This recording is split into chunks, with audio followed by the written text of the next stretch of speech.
Hello everyone and welcome to CUET वाला। My name is Danish Zafar. आज आप मेरे साथ हैं सफल बैच में। गाइज आज हम बात करेंगे कि कैसे हम तैयारी कर सकते हैं, कैसे CUET एग्जाम को क्रैक कर सकते हैं और कैसे इंग्लिश में मैक्सिमम स्कोर कर सकते हैं। साथ ही साथ कवर करेंगे one of the most important topics in English language. तो आइए शुरू करते हैं क्लास। मैं कोशिश करूंगा मैं कम से कम समय में इस टॉपिक को पूरा करूं ताकि आप कम से कम समय में इसको देख पाएं और ज्यादा से ज्यादा समय आपका प्रैक्टिस में जाए। ठीक है, सारा खेल प्रैक्टिस का है। जितनी ज्यादा आप प्रैक्टिस करेंगे उतना आपके लिए चीजें आसान होती जाएंगी। ठीक है दोस्त, तो सबसे पहले आज हम बात करने वाले हैं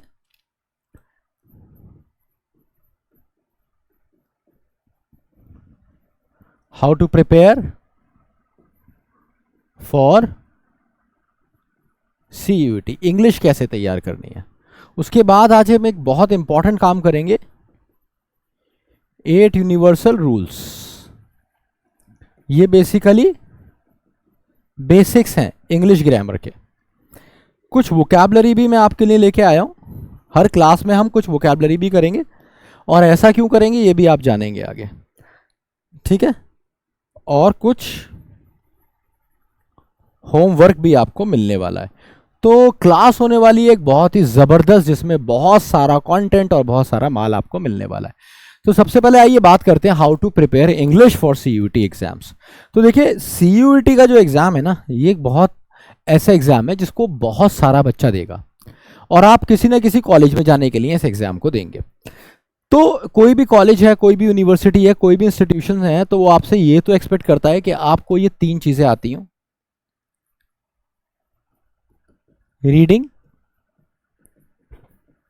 राइटिंग एंड स्पोकन। स्पोकन को अभी हटा देते हैं क्योंकि ये आपके इंटरव्यू का पार्ट है।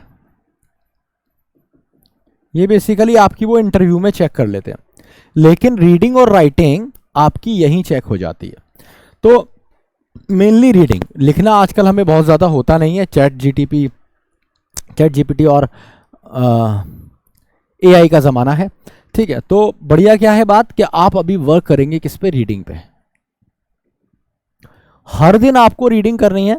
जो बच्चे रीडिंग नहीं करेंगे, मैं साफ कह रहा हूं, उनका सिलेक्शन बहुत मुश्किल होगा, उनके लिए बहुत दिक्कत आएगी। अभी ही नहीं, आगे भी। अगर आपका किसी तरीके से कॉलेज में पहुंच भी जाते हैं ना, तो वहां भी बहुत ज्यादा स्ट्रगलिंग हो जाएगा आपके लिए।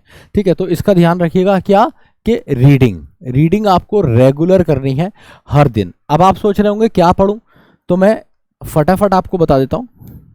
3 सवाल होंगे, एक होगा व्हाट टू रीड, एक होगा हाउ टू रीड। ठीक है, तो व्हाट टू रीड में क्या रहेगा, एनीथिंग, कुछ भी पढ़िए आप जो आपको 70% समझ में आए।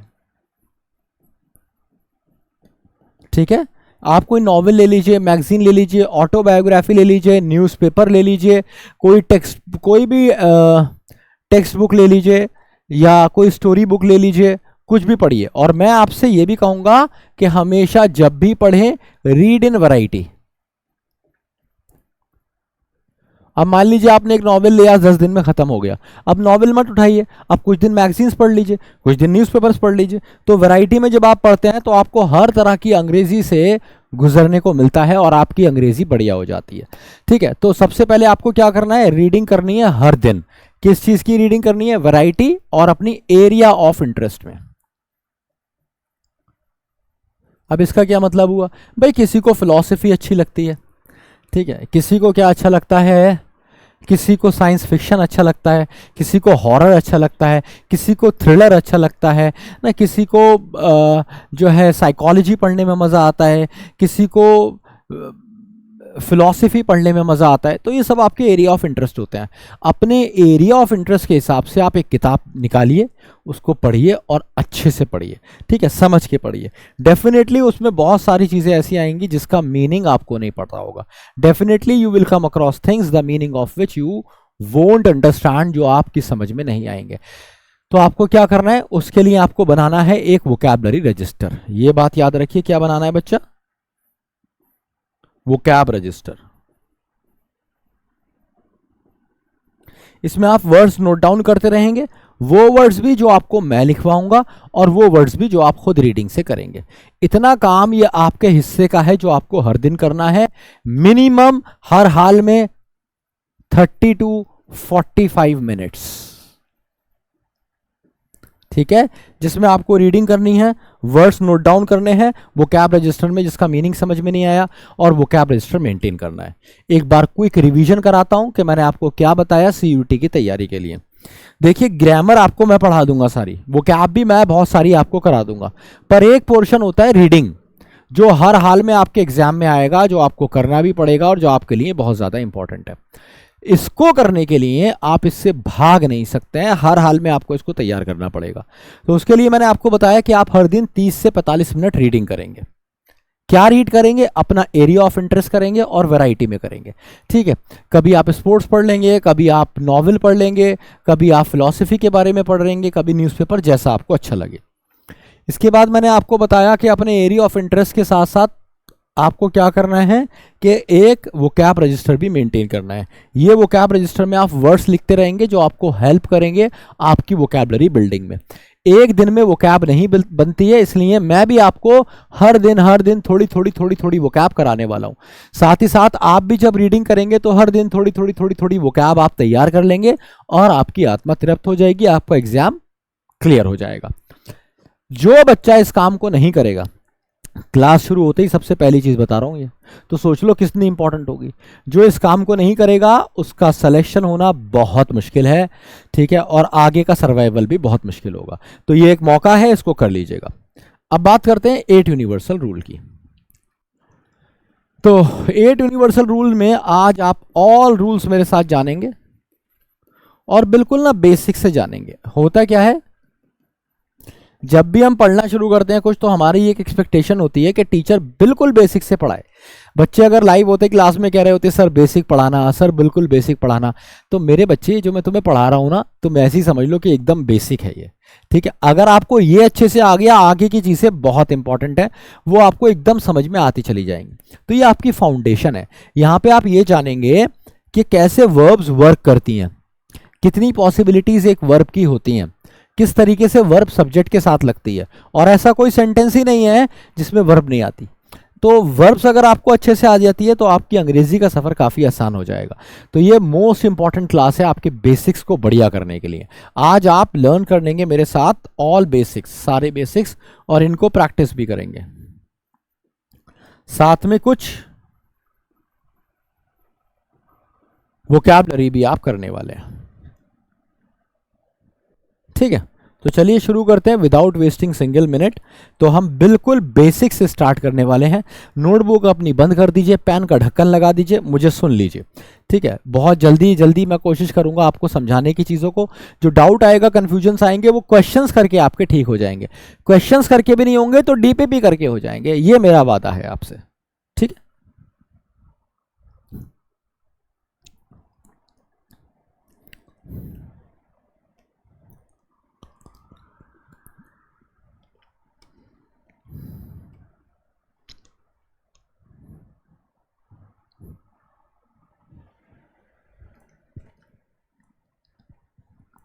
हाँ भाई, तो स्टार्ट करते हैं 8 यूनिवर्सल रूल से। सबसे पहला रूल, सबसे पहली बात, अगर मैं आपसे पूछूं तो आप कहोगे सर बिल्कुल बेसिक से पढ़ाओ। तो बेसिक में आते हैं सबसे पहले क्या, लेटर्स ABCDEFG। लेटर्स से हमारे पास क्या बनते हैं, सबसे पहले क्या आते हैं, लेटर्स। लेटर्स से क्या बने, वर्ड्स। और जब वर्ड्स को बनाया तो क्या बने, सेंटेंसेस। तो क्या मैं कोई भी 4-5 वर्ड साथ में लिख दूंगा तो सेंटेंस बन जाएगा? ये तो आप जानते हैं कि ऐसा नहीं हो सकता। अगर मैं कह दूं हिम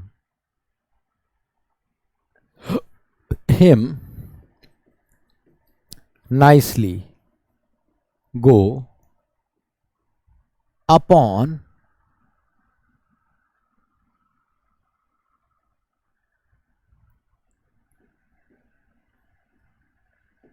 तो इसका कोई मतलब, कुछ अजीब सा सेंटेंस हो गया है, पता नहीं क्या कह रहा है, जबकि इसमें वर्ड्स तो बहुत सारे हैं।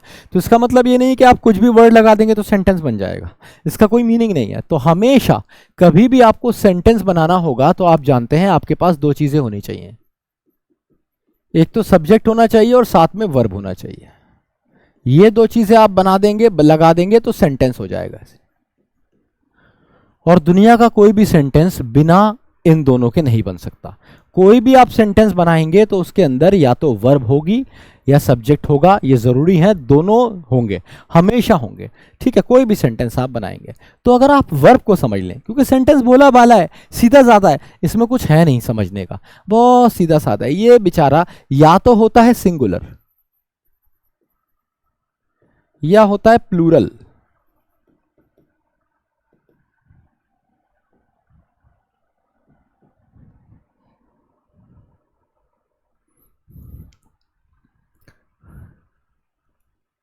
तो जैसे आपने लिखा सब्जेक्ट, मैंने क्या बताया, या तो होगा सिंगुलर या फिर होगा प्लूरल। जैसे आपने लिखा किंग, बॉय, बर्ड या फिर लेडी। ठीक है, सारे के सारे नाउन हैं, सारे के सारे सिंगुलर हैं। अब अगर आप इनका प्लूरल बनाएंगे तो क्या हो जाएगा, बड़ा आसान है। किंग का किंग्स, बॉय का बॉयज, बर्ड का बर्ड्स, लेडी का लेडीज। सबको समझ आ गया होगा। क्या वर्ब के साथ भी हम ऐसा कर सकते हैं? वर्ब बहुत तेज चीज है। ठीक है, वर्ब बहुत तेज चीज है। क्यों? Every verb has got 5 possibilities ना, इन सब की 2 पॉसिबिलिटी है। अभी आप देख रहे हैं यहाँ पे कितनी पॉसिबिलिटी है इनकी, 2 पॉसिबिलिटी है, या तो सिंगुलर है या फिर प्लूरल है। लेकिन verb, every verb has got 5 possibilities. कौन कौन सी? ईट, ईट्स, एट, ईटन या फिर ईटिंग। हर वर्ब की कितनी पॉसिबिलिटीज? 5। ये कौन सी फॉर्म? First form. ये कौन सी फॉर्म? Singular form. ये कौन सी फॉर्म? Second form. ये थर्ड फॉर्म। इसे आप आईएनजी कह लो, चाहो तो V4 कह लो, जो अच्छा लगे। समझे? इसलिए ये मैंने कहा थोड़ी टेढ़ी खीर है। ये सिंगुलर प्लूरल होता है, ऐसा नहीं कह सकते आप किंगिंग, बॉयड, लेडिंग। कभी सुना है लेडिंग? है ना, लेडीड नहीं हो सकता, बट यहां पे हम ऐसे बना सकते हैं। तो वर्ब क्या होती है, जरा समझने की कोशिश करिए। तो वर्ब जो होती है ये सिंगुलर तो होती है, पर इसको प्लूरल बनाने का तरीका ना नाउन से उल्टा है। कैसे? याद रखो, all the verbs are naturally plural. If we use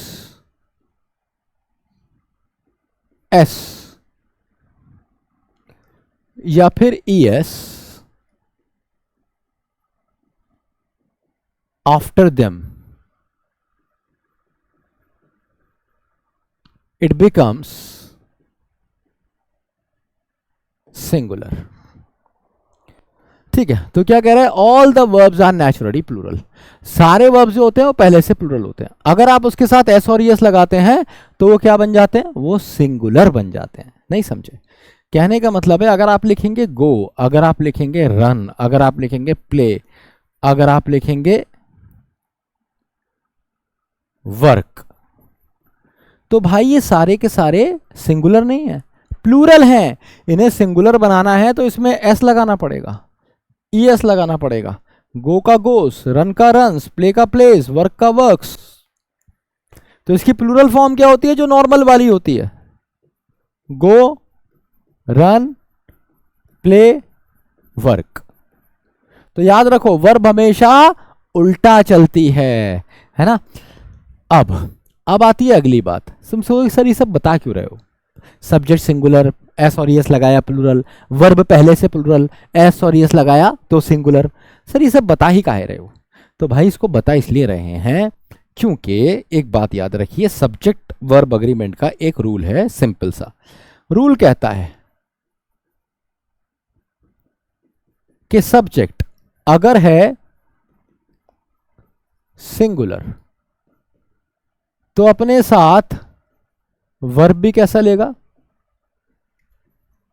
singular.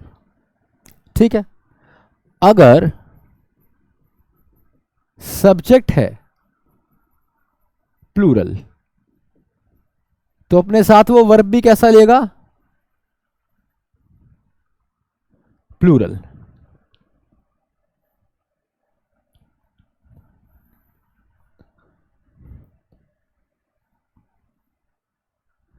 ठीक है, तो ये बात आप याद रखिए, subject plural verb plural, subject singular verb singular. इसका मतलब क्या हुआ?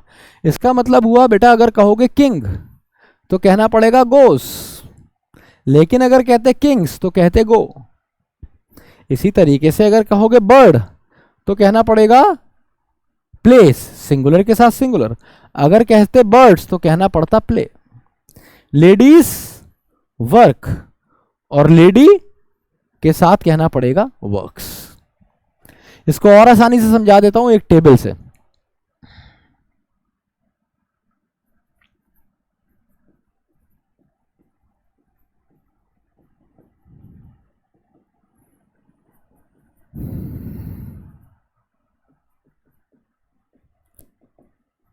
देखो भाई, ये सारे के सारे देखने में कैसे लग रहे हैं? प्लूरल।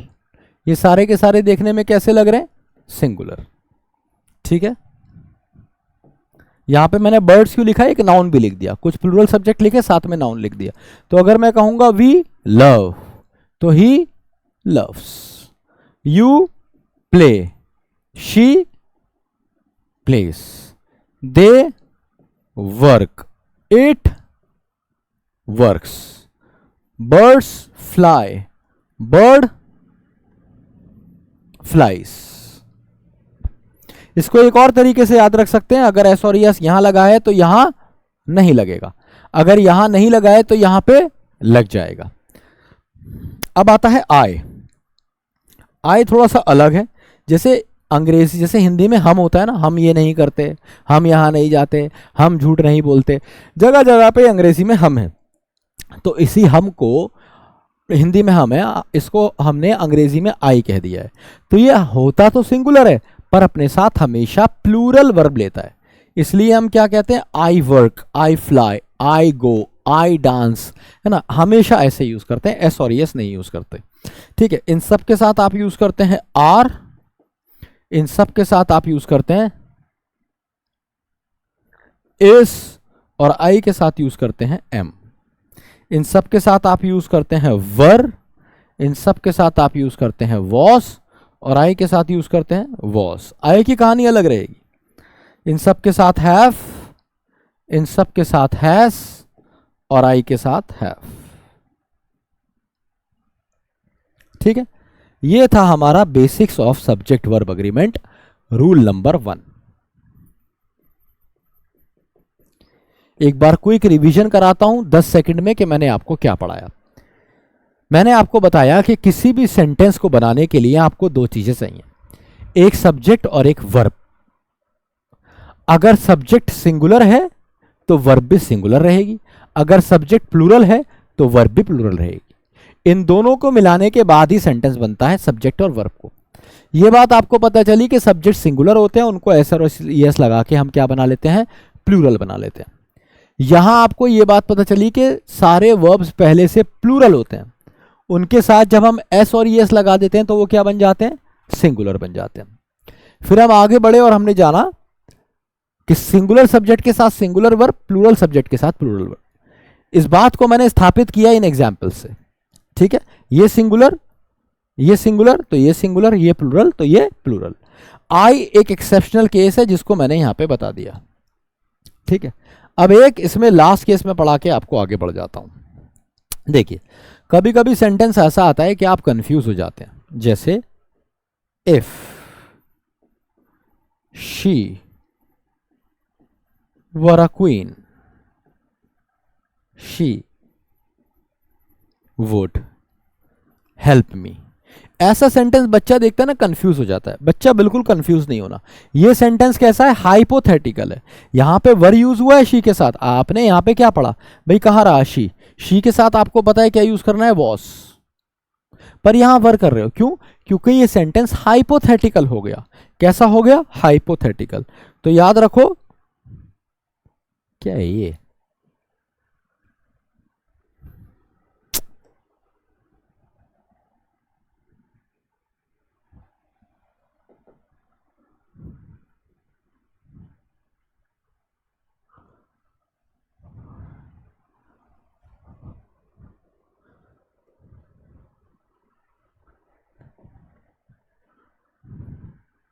तो याद रखो, in case of hypotheticals use were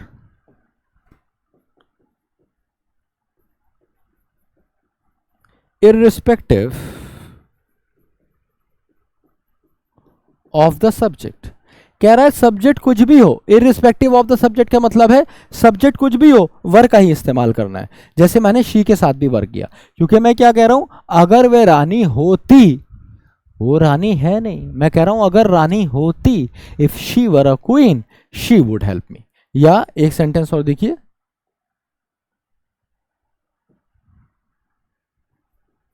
if I were an eagle I would fly. अगर मैं कोई बाज होता तो मैं उड़ता। भाई मैं बाज थोड़ी हूं। ये क्या कह रहा है? हाइपोथेटिकल बात कर रहा है, काल्पनिक बात कर रहा है। तो जब भी आप काल्पनिक बात करेंगे तो आप वर का इस्तेमाल करेंगे, चाहे सब्जेक्ट कुछ भी हो। किसी का नाम भी लिखा होता ना यहां पे, जैसे इफ रवि वर ही, अगर रवि उसकी जगह होता, ये मतलब है इसका, इफ रवि वर ही मतलब अगर रवि उसकी जगह होता,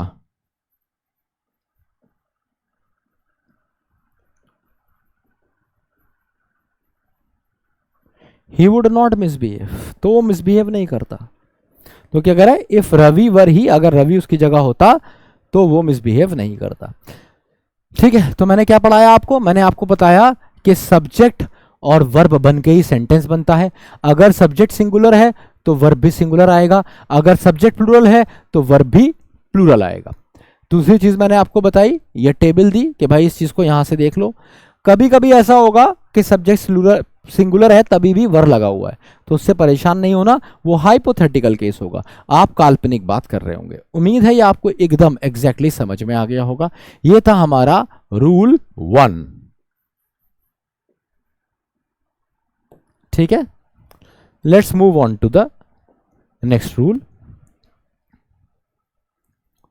रूल 2।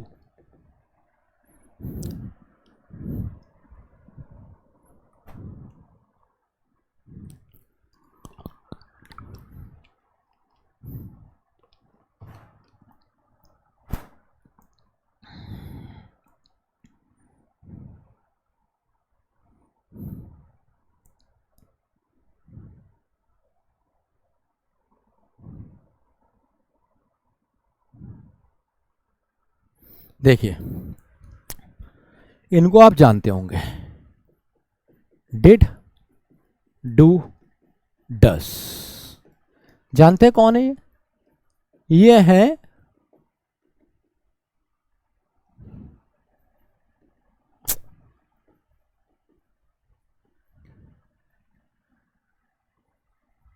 ये है ऑक्सिलरी वर्ब्स। ठीक है, कौन सी वर्ब्स है? Auxiliary verbs. ऑक्सिलरी वर्ब क्या होती हैं? तो याद रखिए, ऑक्सिलरी वर्ब्स होती हैं जो कभी तो काम करती हैं मेन वर्ब की तरह, और कभी काम करती हैं हेल्पिंग वर्ब की तरह। ठीक है, तो डिड डू डज एक ऑक्सिलरी वर्ब है। ऑक्सिलरी वर्ब क्या होती हैं? जो कभी काम करती हैं मेन वर्ब की तरह, कभी काम करती हैं हेल्पिंग वर्ब की तरह। जब भी कोई वर्ब मेन वर्ब की तरह काम करती है, कोई भी वर्ब, हर वर्ब के बारे में बता रहा हूं, जब भी कोई वर्ब मेन वर्ब की तरह काम करती है तो बताती है अपना एक्चुअल या फिर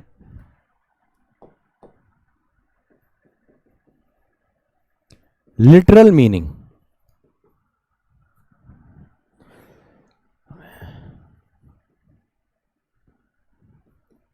एक्चुअल या फिर लिटरल मीनिंग बताती है। अब एक्चुअल या लिटरल मीनिंग का क्या मतलब हुआ? एक्चुअल या लिटरल मीनिंग का मतलब हुआ जो उसका मीनिंग होता है। भाई अगर मैं तुमसे पूछूं डू का मतलब क्या होता है, रन का मतलब क्या होता है, तुम कहोगे दौड़ना। मैं कहूँ गो का मतलब क्या होता है, जाना। कम का मतलब क्या होता है, आना। डांस का मतलब क्या होता है, नाचना।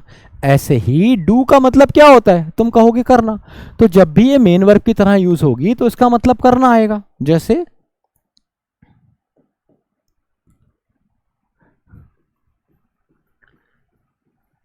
She does everything for money, I do it every day.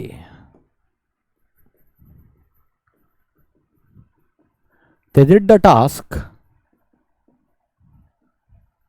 honestly। अब आप देखेंगे ये तो आपको, आपने पिछले वाले रूल में जाना कि डू कब लगेगा, डस कब लगेगा। सिंगुलर सब्जेक्ट होगा तो डस लग जाएगा, नहीं तो डू लग जाएगा प्लूरल में। और डिड पास्ट होता है, ये भी आप जानते हैं। तो बड़ा ही सिंपल है। आपने देखा शी डज एवरीथिंग, करना आ रहा है इसका सेंस। शी डज एवरीथिंग, वो हर कुछ करती है, काहे के लिए, पैसे के लिए। I do it every day, ऐसा मैं हर दिन करता हूं। ऐसे ही she did the task honestly, तो डिड कौन सी फॉर्म हो गई, second form. They she did the task, उसने काम किया। कब, ईमानदारी से किया। कैसे किया, ईमानदारी से किया। तो आप देखेंगे इन तीनों में मतलब करना आ रहा है। मैं ये बताने की कोशिश कर रहा हूं डिड डू डज का मतलब करना होता है। ठीक है, हाँ ये आपको पता ही है। अब बात करते हैं हेल्पिंग वर्ब। तो ऑक्सिलरी वर्ब क्या होती है, मेन वर्ब की तरह भी काम करती है, हेल्पिंग वर्ब की तरह। अब जब हेल्पिंग वर्ब की तरह काम करेगी तो अकेले नहीं आएगी, अपने साथ हमेशा एक मेन वर्ब लेगी। अरे नाम ही बता रहा ना, हेल्पिंग वर्ब, अकेले नहीं आएगी, अपने साथ कोई मेन वर्ब लेगी। ठीक है, तो इससे एक बात तय हो गई कि कहीं भी डिड दिख जाएगा, डू दिख जाएगा, डस दिख जाएगा और वो हेल्पिंग वर्ब है तो अकेले नहीं आएगा, अपने साथ हमेशा एक मेन वर्ब लेगा। और वो मेन वर्ब याद रखना हमेशा और हमेशा कौन सी फॉर्म होगी, फर्स्ट फॉर्म। जब भी मैं कहूंगा फर्स्ट फॉर्म तो मेरा मतलब होगा ये वाली। जब भी मैं कहूंगा फर्स्ट फॉर्म तो मेरा मतलब होगा ये वाली बेस फॉर्म। ठीक है, इसे आप बेस फॉर्म भी कह सकते हैं, फर्स्ट फॉर्म भी कह सकते हैं, इसे प्लूरल वाली फॉर्म भी कह सकते हैं, कुछ भी। तो डिड डू डस के साथ आंख बंद करके हमेशा आपको first form of the verb लगानी है। ये तीन केसेस आपको इसके साथ देखने को मिल जाएंगे, मतलब अक्सर तीन जगहों पे ऐसा होता है। या तो सेंटेंस इंटेरोगेटिव हो जाए, या फिर नेगेटिव हो जाए, या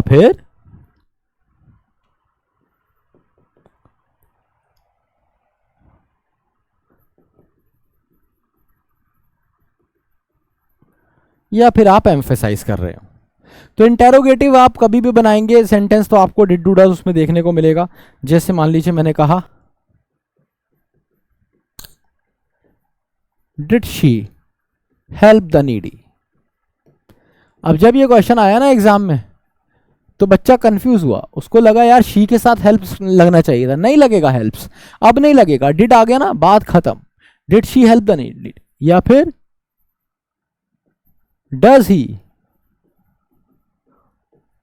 वर्क्स हार्ड, क्या वो मेहनत करता है, ये वर्क्स नहीं होगा, डज ही वर्क हार्ड होगा। डिड डू डज के साथ हमेशा फर्स्ट फॉर्म बेसिक वाली याद रखिएगा। ठीक है, या फिर डू यू लव्ड म्यूजिक, नहीं है भाई ये बात पॉसिबल, लव्ड नहीं होगा, डू यू लव म्यूजिक होगा। इस तरह के क्वेश्चंस आपको देखने को मिल सकते हैं एग्जाम में, इनका ध्यान रखिएगा। मैंने क्या पढ़ाया, डिड डू डज के साथ हमेशा फर्स्ट फॉर्म, चाहे इंटेरोगेटिव हो या कोई नेगेटिव सेंटेंस। नेगेटिव मतलब नकारात्मक वाक्य, इंटेरोगेटिव मतलब प्रश्नवाचक वाक्य। जैसे I do not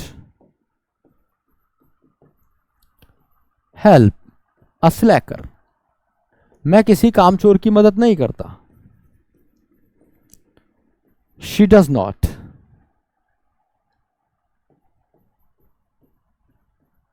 support us, they did not come yesterday. तो आपने इसमें देखा डिड डू डस के साथ हमेशा first form, did do does first form, first form, first form. यहां पे कोई और फॉर्म आ ही नहीं सकती, हेल्प्ड नहीं हो सकता, सपोर्टिंग नहीं हो सकता, केम नहीं हो सकता, कम्स नहीं हो सकता, कुछ भी पॉसिबल नहीं है। डिड डू डस के साथ हमेशा फर्स्ट फॉर्म। तीसरा केस होता है जब आप एम्फेसाइजेशन कर रहे होते हैं, किसी चीज को जोर लगा के कह रहे होते हैं। भाई ये कोई एक तो ये वाली बात तुम कहते हो आई स्टडी, और सेंटेंस सही है। एक ये भी तो कहते हो आई डू स्टडी, मैं पढ़ता तो हूं। इसी तरीके से तुम एक कभी कभी कहते हो आई लव यू, और एक कहते हो आई डू लव यू। तो ये वाला भी एक यूज होता है। इसका मतलब क्या होता है कि आप कहना चाह रहे हैं प्यार करता तो हूं, पढ़ता तो हूं। एक तो हो गया आई स्टडी, घर वाले कहते तू पढ़ता ही नहीं है, तुम कहते हो नहीं नहीं मैं पढ़ता हूं, आई स्टडी एवरी डे। तुम्हारे घर वाले कहते कहां पढ़ता है तू, कोई नहीं पढ़ता तू, देख शर्मा जी की लड़की सेलेक्ट हो गई, तू ऐसे ही रह गया। तुम कहते हो नहीं नहीं आई डू स्टडी, पढ़ता तो हूं, शर्मा जी की लड़की की कहानी है, मुझसे सुनो तुम, मुझे पता है सब उसकी कहानी, ठीक है आई डू स्टडी, मैं पढ़ता तो हूं। ऐसे आपने कहा आई लव यू, नहीं मान रही है बात, आज नहीं सुन रही है आपकी, आपने कहा आई लव यू जी, सुनी नहीं इसने, तो तुम्हें कहना पड़ता है आई डू लव यू। नहीं तुमसे कहती है नहीं तुम मुझसे प्यार नहीं करते, बर्थडे पे मेरे को गिफ्ट नहीं दिया, कुछ नहीं किया तुमने मेरे लिए ना, यू डोंट लव मी, तो तुम कहते नहीं नहीं आई लव यू, तो तुम नहीं यू डोंट लव मी, तो तुम्हें कहना पड़ता है आई डू लव यू, मैं तुझसे प्यार करता तो हूं, और क्या करूं छाती चीर दूं। ठीक है, तो ये क्या होता है आई डू लव यू, आपने क्यों बोला, जब आप एम्फेसाइज करना चाहते हैं। इसी को आप सेंटेंस को पास्ट में भी बना सकते हैं, जैसे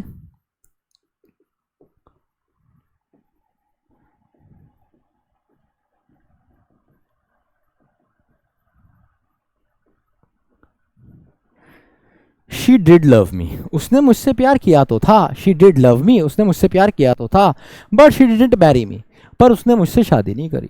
प्यार तो किया पर शादी नहीं करी, तो she did love me but she didn't marry me.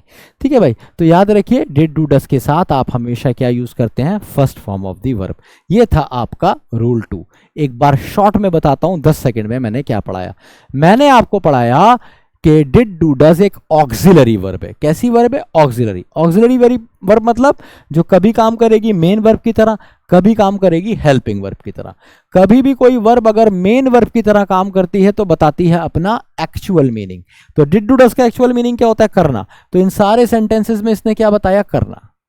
फिर जब ये हेल्पिंग वर्ब होगी तो अकेले नहीं आएगी, अपने साथ हमेशा एक मेन वर्ब लेगी, और वो मेन वर्ब कौन सी होगी, हमेशा और हमेशा फर्स्ट फॉर्म।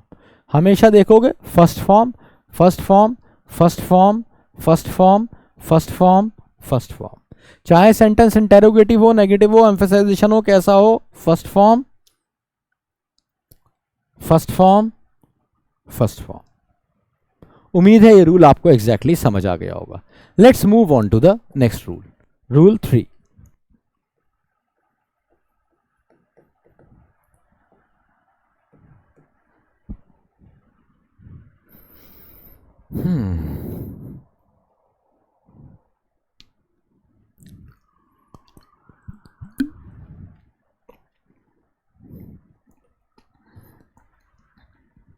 अब दूंगा एकदम आसान रूल, इनको जानते होगे। Shall, should, can, could, may, might, will, would, ought to, must, dare, need।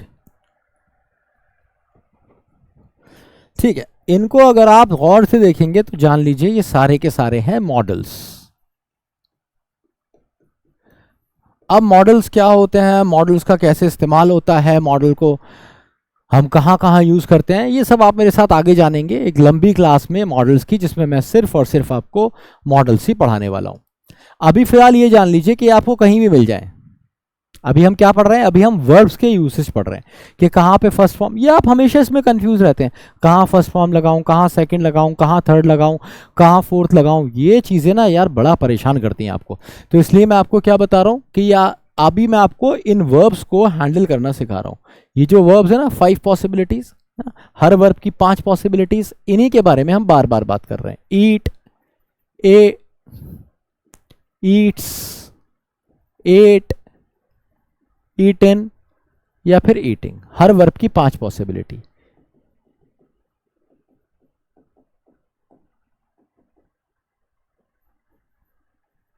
ठीक है, चलिए, तो ये बात याद रखिए, सारे के सारे मॉडल्स हैं, ठीक है। इसके अलावा कुछ और वर्ड लिख रहा हूं, इनका भी याद रखिएगा, लेट, मेक या मेड, इनको भी याद रखिए। इनमें से कोई भी आपको कहीं भी मिल जाए तो इनके साथ आप हमेशा सीधे वर्ब की फर्स्ट फॉर्म लगा देंगे। कौन सी वाली फर्स्ट फॉर्म है ये? प्लूरल वाली, बेस वाली।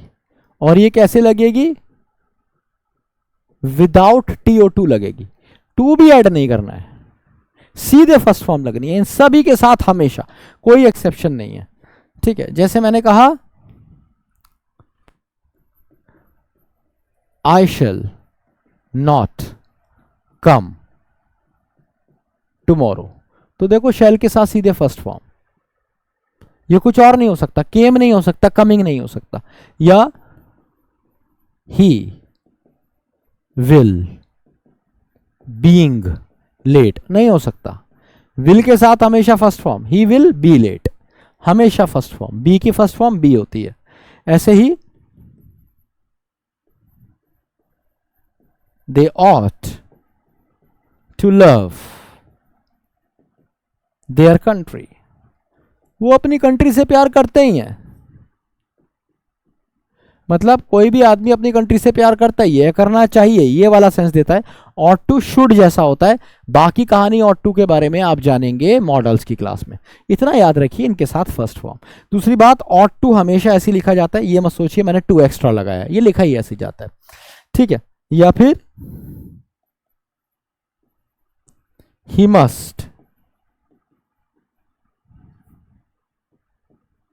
पे अटेंशन, तो मस्ट के साथ कौन सी फॉर्म? First form. इनमें से कोई भी वर्ड आप कहीं भी देखेंगे ना, उनके साथ वर्ब हमेशा फर्स्ट फॉर्म लगी होगी। ये बात बस बिल्कुल घर कर लीजिए अपने दिल और दिमाग में कि इनके साथ हमेशा वर्ब की फर्स्ट फॉर्म आती है। कुछ सेंटेंसेस लेट से दिखा देता हूं। लेट मी वर्क ही कहेंगे आप, तो फर्स्ट फॉर्म हो गया। I will not let him go, तो विल क्या है? मॉडल, मॉडल के साथ कौन सी फॉर्म? फर्स्ट फॉर्म, ठीक है। और फिर कौन सी फॉर्म? फिर से फर्स्ट फॉर्म। तो लेट के साथ भी फर्स्ट फॉर्म, मॉडल के साथ भी फर्स्ट फॉर्म, सेम चीज आ रही है, ठीक है। मेक के साथ शी मेड हिम टू पे द बिल, तो भाई ये टू नहीं होगा, सीधे she made him pay the bill, सीधे फर्स्ट फॉर्म लग जाएगी। ही मेक्स अस लाफ, वो हमें हंसाता है, तो मेक्स के बाद सीधे फर्स्ट फॉर्म आ जाएगी, कुछ और नहीं आएगा। और ये था हमारा रूल 3।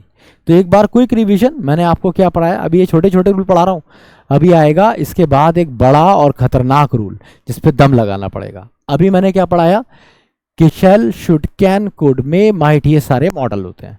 इसके अलावा कुछ और भी वर्ड लिखे हैं, ये मॉडल नहीं है, दीज आर नॉट मॉडल्स, जिनको मैंने ऐसे ब्रैकेट में दिया है, दीज आर नॉट मॉडल। पर इनके साथ एक बात याद रखिए, सभी के साथ एक चीज कॉमन है, इनके साथ जब भी कोई दूसरी वर्ब लगेगी ना, तो वो वर्ब हमेशा और हमेशा वर्ब की फर्स्ट फॉर्म होगी। कहीं पे भी देखिए, हमेशा वर्ब की फर्स्ट फॉर्म। ये देखिए, first form, first form, first form, first form, first form, first form, first form, first form, first form. मुझे उम्मीद है ये कॉन्सेप्ट आपको समझ आ गया होगा। Let's move on to the next question. और अब हम आ गए हैं रूल नंबर 4 पे। ये इंपॉर्टेंट रूल है, बड़ा रूल है, थोड़ा दम लगाना पड़ेगा। आइए समझते हैं।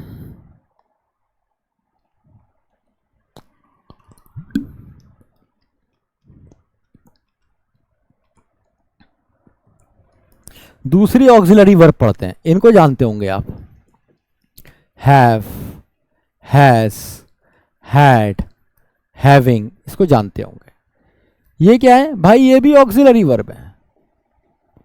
अब ऑक्सिलरी वर्ब क्या होती है? अरे अभी तो सीखी तुमने पीछे, अभी तो सीखी तुमने पीछे। क्या होती है ऑक्सिलरी वर्ब? जो कभी काम करेगी किसकी तरह? मेन वर्ब की तरह। और भाई कभी काम करेगी हेल्पिंग वर्ब की तरह। ठीक है, तो ये इसकी फर्स्ट फॉर्म है, ये इसकी सिंगुलर फॉर्म है, ये वाली इसकी सेकंड भी और थर्ड भी है। बहुत सारी वर्ब्स ऐसी होती हैं जिनकी सेकंड और थर्ड फॉर्म सेम होती है, कोई दिक्कत नहीं है इसमें। जैसे आपने कहा प्लेड, वर्कड, केक्ड, ठीक है, सबकी थर्ड फॉर्म सेम है, सेकंड फॉर्म की तरह है। हैविंग इसकी आईएनजी फॉर्म। अब जब भी कोई वर्ब मेन वर्ब की तरह काम करती है, क्या बताती है? अपना लिटरल या फिर एक्चुअल, जिसे आप कहते हैं एक्चुअल मीनिंग बताती है। तो जरा सोच के देखिए हैव का क्या मतलब होता है। क्या मतलब होता है हैव का? अरे हैव के कई सारे मीनिंग होते हैं। कभी इसका मतलब होता है ऑब्टेन, कभी इसका मतलब होता है रिसीव, कभी इसका मतलब होता है ईट, कभी इसका मतलब होता है ड्रिंक, कभी इसका मतलब होता है पजेस, ठीक है, कभी इसका मतलब होता है डू, कभी इसका मतलब होता है गेट, और इस तरीके से इसके बहुत सारे मीनिंग होते हैं। अब सवाल खनक गया दिमाग में कि सर एक बात तो बताओ, अगर इसके बहुत सारे मीनिंग होते हैं तो मुझे कैसे पता चलेगा इसका कब कौन सा मीनिंग है?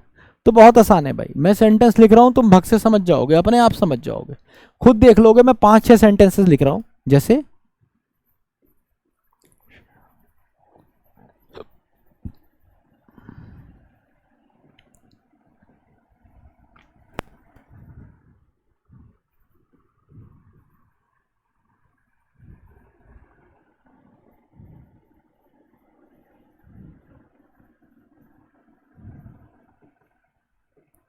ध्यान से देखते रहना सेंटेंस को और सोचना इनमें से क्या मीनिंग है।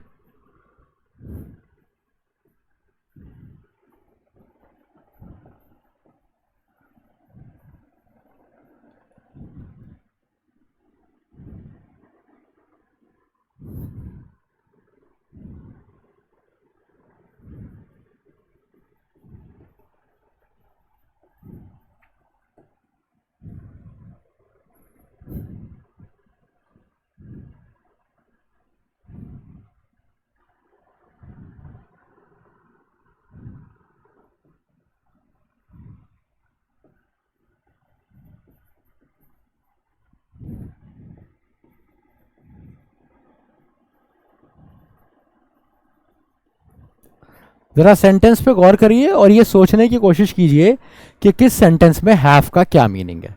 ऊपर आपको ऑप्शंस दे रखे हैं, आपको समझ में आ जाएगा। 30 सेकंड का समय दे रहा हूं आपको, ठीक है? 30 सेकंड बाद मैं बता दूंगा इसके क्या मीनिंग है। बट आई वॉन्ट यू कि आप थोड़ी ब्रेन स्ट्रॉमिंग कीजिए और देखने की कोशिश कीजिए।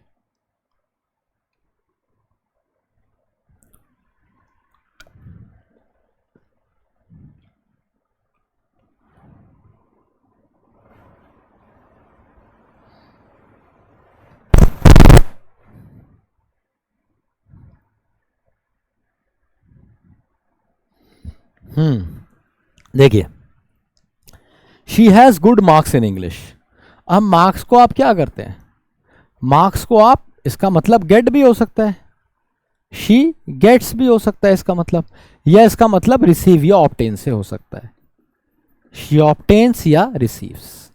बात वही है, कॉन्सेप्ट आपको समझ में आ गया, ठीक है? तो गेट वाला मीनिंग दे रहा है। यू हैव 3 कार्स, मतलब यू पजेस, पजेस तुम्हारे पास हैं क्या? 3 कार और 1 बाइक। ऐसी आई जस्ट हैड, तो हैड का मतलब यहां पे क्या हो गया? 8, क्योंकि ये पास्ट है इसलिए इसको भी पास्ट लिखा मैंने। आई एट माई ब्रेकफास्ट, ठीक है? गो एंड हैव फन, तो हैव का मतलब यहां पे क्या आ रहा है? डू जैसा, जाओ मजे करो, डू फन। ऐसी have some life, have some life का मतलब है यार कुछ चिलविल मारो, गेट सम लाइफ, गेट जैसा, कहीं से कुछ लाइफ वाइफ पाओ, डिस्को बिस्को जाओ, खाओ पियो, ऐश करो, क्या मुंह लटका के बैठे हो? Have some life, don't think much, ज्यादा मत सोचो, खराब हो गया कोई बात नहीं है। गेट सम लाइफ या have some life, don't think much. तो मैंने क्या बताने की कोशिश करी? हैव एक ऐसा वर्ब है जिसके साथ जिसके मल्टीपल मीनिंग हो सकते हैं। कब? जब वो ऑक्सिलरी वर्ब की तरह काम करता है। दूसरी जब भी कोई वर्ब हेल्पिंग वर्ब की तरह काम करता है तो वो अकेले नहीं आता, अपने साथ हमेशा और हमेशा एक मेन वर्ब लेता है, ठीक है?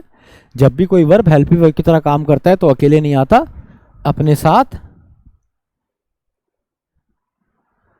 हमेशा और हमेशा एक मेन वर्ब लेता है।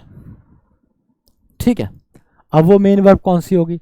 तो याद रखो मेरे भाई, कहीं भी अगर तुम्हें हैव दिख जाए, हैज दिख जाए, हैड दिख जाए या फिर हैविंग दिख जाए और इसके साथ तुम्हें लगानी हो वर्ब, तो वो वर्ब हमेशा थर्ड फॉर्म होगी।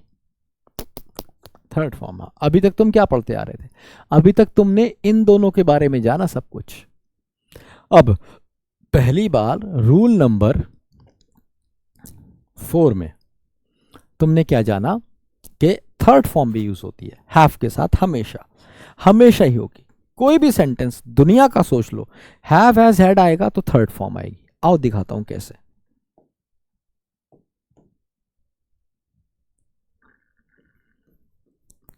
She has won the prize। Has क्यों लिखा है? क्योंकि सिंगुलर था शी। वन क्यों लिखा है? क्योंकि हैज के साथ सिर्फ थर्ड फॉर्म आ सकती है। या फिर I have killed many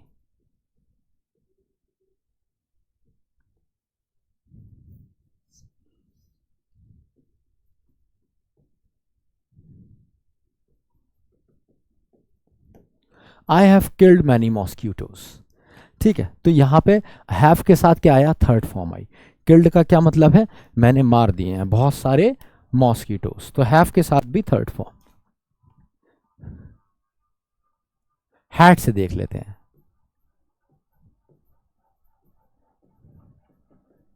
they had given us money, वो हमें पैसा दे चुके थे।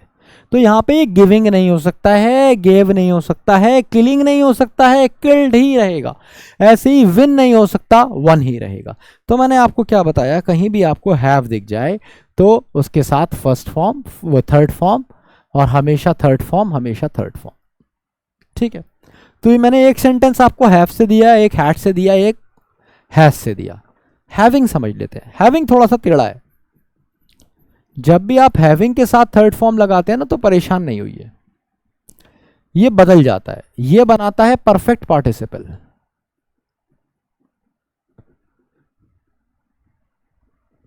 परफेक्ट पार्टिसिपल का मतलब होता है एक नई चीज। नई चीज का मतलब है कि भाई अब हैविंग का एक ऐसा मतलब आएगा जो पहले कभी नहीं आया। हैविंग बेसिकली कोई भी हेल्पिंग वर्ब होती है तो वो कोई मीनिंग नहीं देती कभी भी, क्योंकि उसका काम हेल्प करना होता है। वो ज्यादा से ज्यादा क्या कर देती है? टेंस बता देती है। हेल्पिंग वर्ब क्या करती है? Tense identification. हमेशा देखो भाई, इसी से तो पता चला सेंटेंस प्रेजेंट का है और इसी से पता चला सेंटेंस पास्ट का है। हमेशा कहीं भी तुम देख लो हेल्पिंग वर्ब का कोई भी केस देख लो, ये वाला केस भी देख लो, तो इसमें भी देखो इसी से पता चला पास्ट है, इसी से पता चला प्रेजेंट है ना, इसी से पता चला पास्ट है, इसी से पता चला प्रेजेंट है।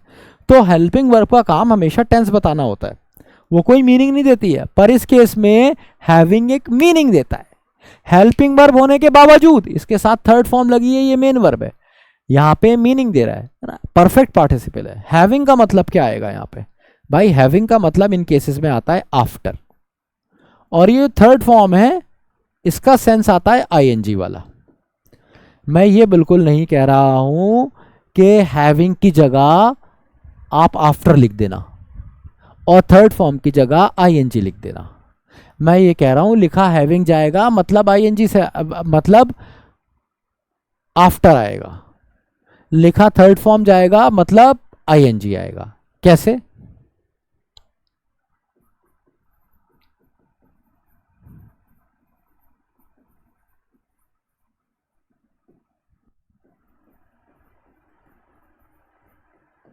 Having done the work, she slept।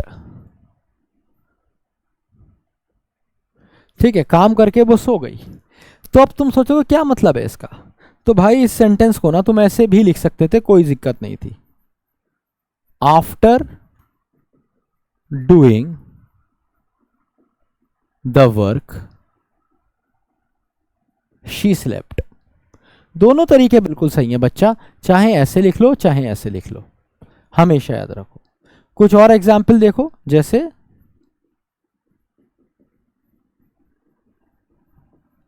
Having played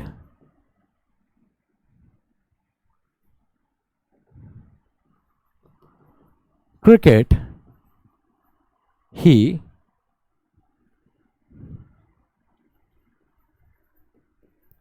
went home.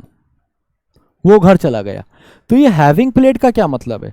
इस हैविंग प्लेड का मतलब है आफ्टर प्लेइंग। तो आप चाहे ऐसे लिखें कि आफ्टर प्लेइंग क्रिकेट, या फिर लिखे हैविंग प्लेड क्रिकेट, दोनों ही सेम है। ये तरीका भी बिल्कुल सही है लिखने का और ये तरीका भी बिल्कुल सही है लिखने का। ठीक है, इतनी बात समझ में आई? हैविंग डन लिखे या आफ्टर डूइंग लिखे, हैव आफ्टर प्लेइंग लिखे या हैविंग प्लेड लिखे, पर इनको मिक्स नहीं करेंगे। एग्जाम में क्वेश्चन कैसे आ जाता है? ऐसे आ जाता है, आफ्टर प्लेड क्रिकेट। तो ये पॉसिबल नहीं है। इसको सही करके कैसे लिख सकते हैं आप?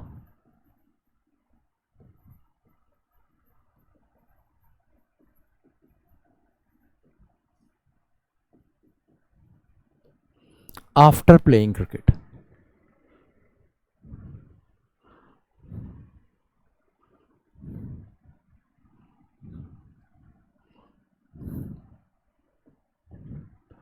अगला सेंटेंस देखो, आप इसे ऐसे भी लिख सकते हैं,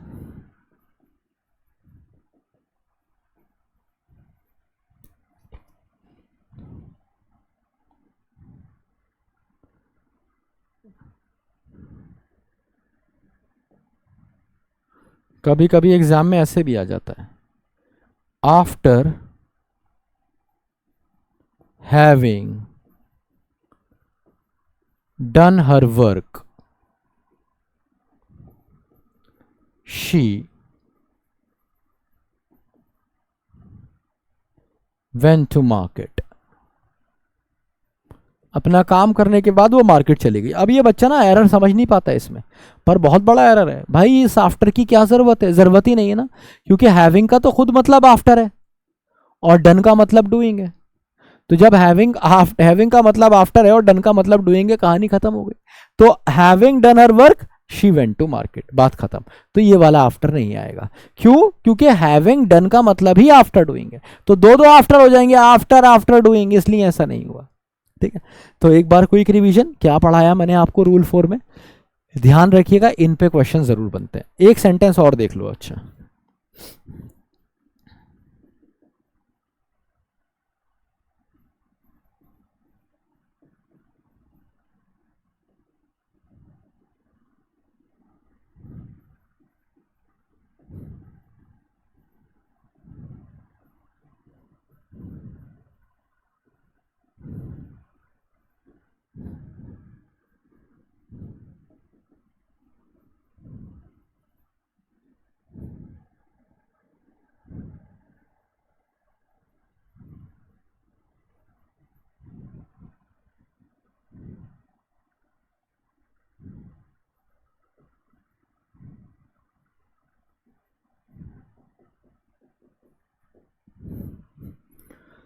having been supported she thanked me, क्या मतलब हुआ?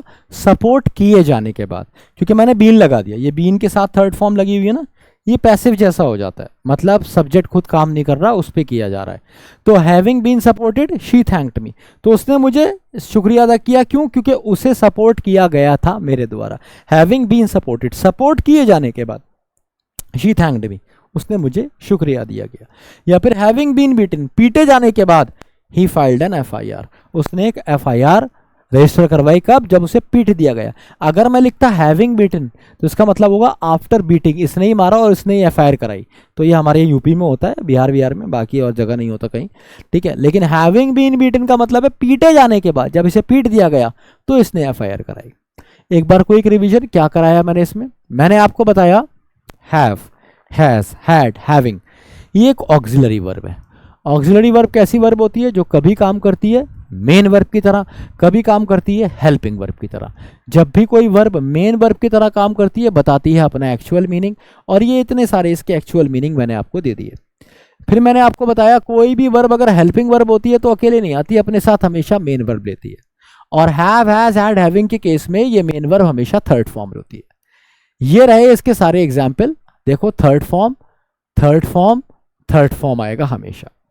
फिर मैंने बताया कि हैविंग के साथ अगर थर्ड फॉर्म आता है तो हैविंग का मतलब बदल जाता है, आफ्टर जैसा हो जाता है। इसलिए कंफ्यूज नहीं होइएगा, हैविंग का मतलब आफ्टर लेके आप जा सकते हैं अगर उसके साथ थर्ड फॉर्म लगी है। ठीक है, तो आपने सेंटेंसेस देखे यहाँ पे, हैविंग डन हमेशा थर्ड फॉर्म, इसके साथ भी हमेशा थर्ड फॉर्म। हैविंग है तो थर्ड फॉर्म, हैविंग है तो थर्ड फॉर्म, हैविंग है तो थर्ड फॉर्म, हैविंग है तो थर्ड फॉर्म, हमेशा थर्ड फॉर्म। ठीक है, मुझे उम्मीद है ये आपको समझ में आ गया होगा। ठीक है, ये था हमारा रूल नंबर 4 हो गए। Let's move on to rule 5।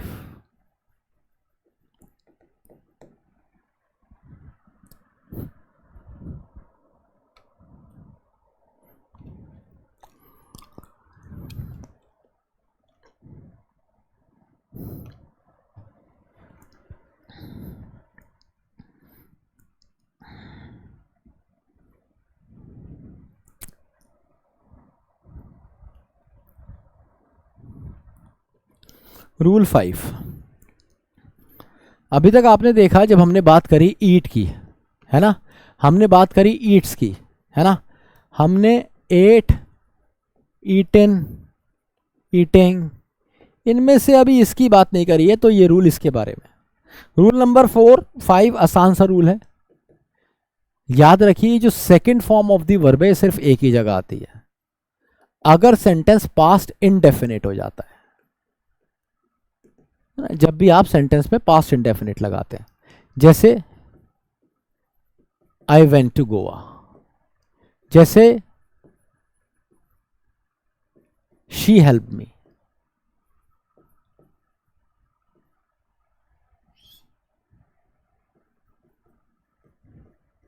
We reached on time,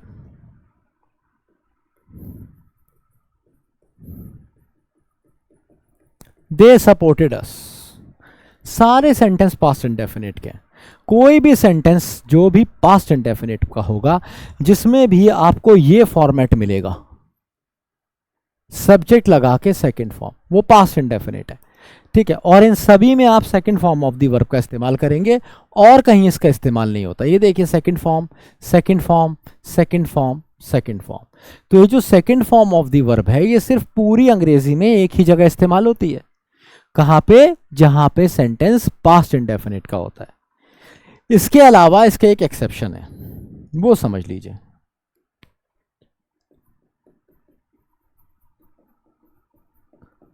अब एक्सेप्शन क्या है भाई? एक्सेप्शन ये है, कहीं भी अगर आपको दिख जाए ऐसा कुछ, इट इज टाइम,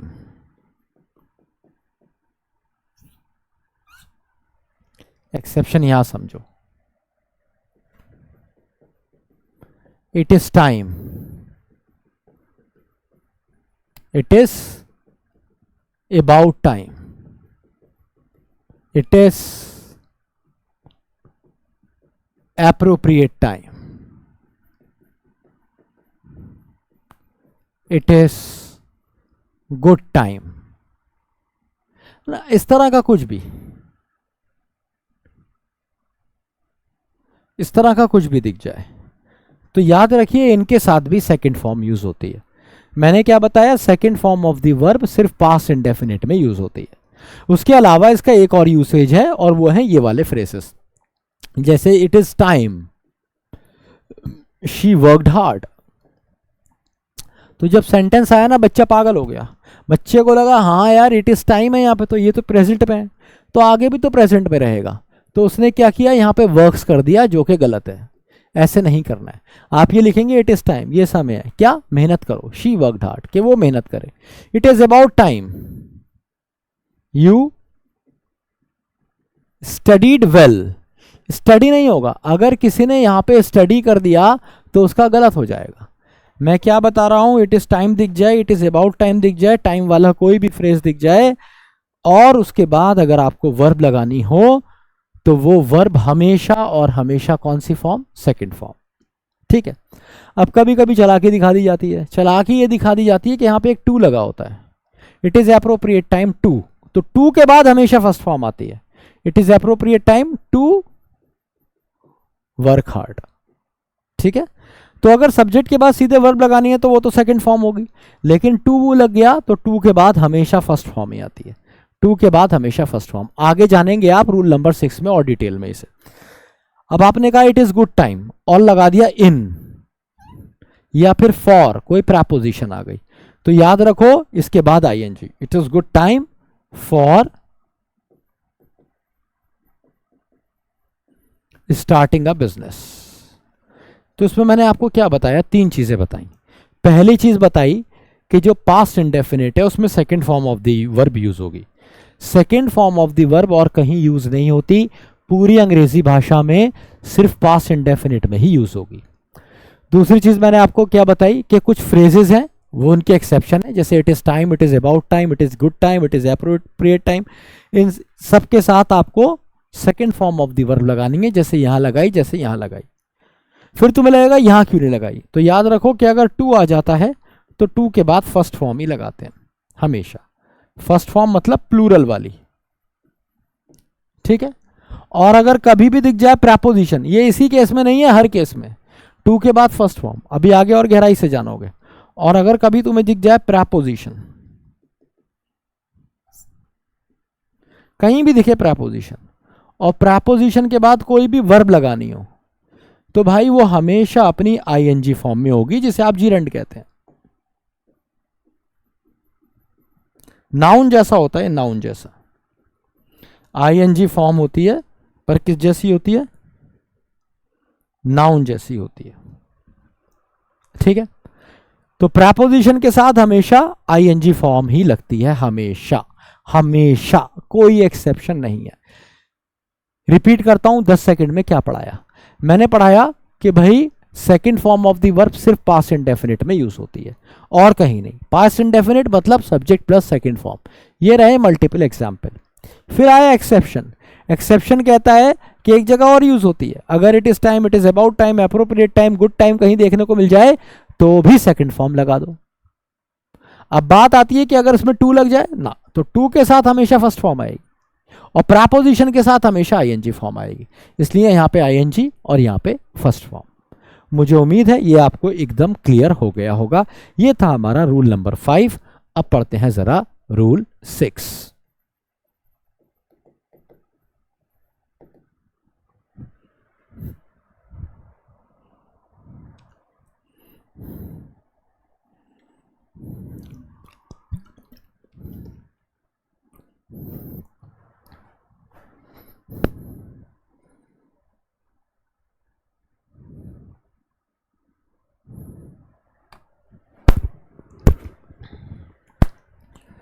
देखो भाई जरा टू के केस समझ लेते हैं। टू आपको परेशान करता होगा, तो देखिए आफ्टर टू क्या क्या हो सकता है, मतलब टू के बाद क्या क्या हो सकता है। तो टू के साथ ना हमारे 3 केस हैं। पहला है केस 1, दूसरा है केस 2 और तीसरा है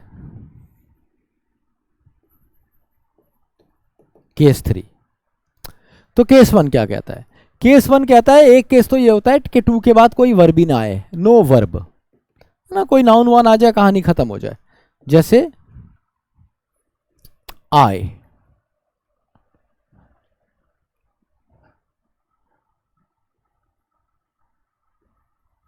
went to temple, she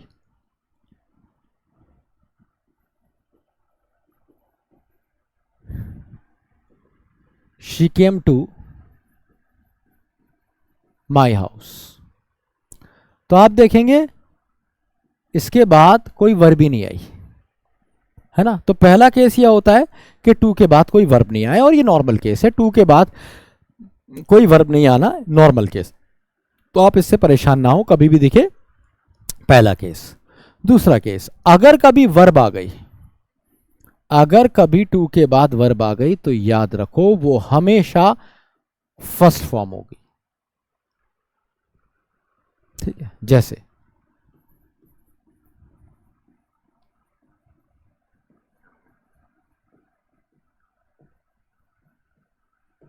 she wanted to work for us.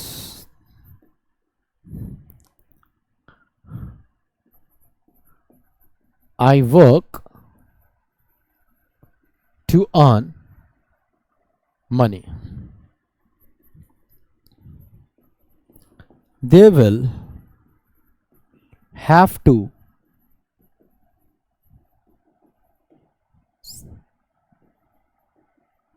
pay the fine. ठीक है, तो दूसरी केस क्या है कि टू के बाद फर्स्ट फॉर्म आ जाए। अब ये मत देखना सेंटेंस प्रेजेंट का था, पास्ट का था, फ्यूचर का था, क्या था। टू के बाद फर्स्ट फॉर्म। देखो सेंटेंस पास्ट तब भी फर्स्ट फॉर्म, सेंटेंस प्रेजेंट तब भी फर्स्ट फॉर्म, सेंटेंस फ्यूचर तब भी फर्स्ट फॉर्म। कितना आसान है। तो आपको याद रखना है कि टू के बाद या तो वर्ब ही नहीं आएगी, और अगर आ गई तो हमेशा फर्स्ट फॉर्म हो। अब आता है केस थ्री।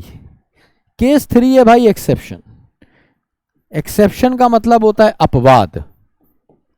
तो कभी कभी आप देखेंगे, क्या देखेंगे कि टू के बाद लगी हुई है आईएनजी फॉर्म। ठीक है, ये जिरंड होती है। जिरंड मतलब नाउन जैसा फंक्शन करती है, नाउन जैसा काम करती है। टू के बाद आईएनजी फॉर्म अगर लगी होती है तो वो जिरंड होती है और नाउन जैसा काम करती है। कब कब लगी होती है, तो कब कब लगी होती है आओ देख लो। कुछ फ्रेजेस हैं, सर्टेन फ्रेजेस, जिनके बाद आपको ऐसा देखने को मिलेगा, जैसे given to, taken to, prone to, accustomed to, habituated to,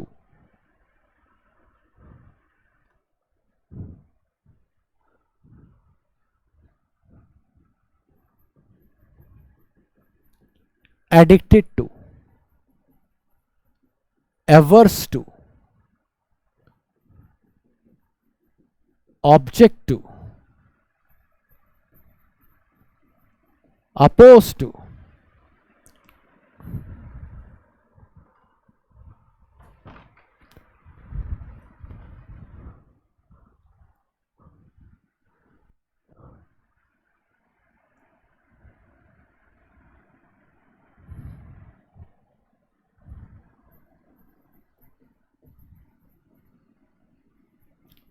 look forward to,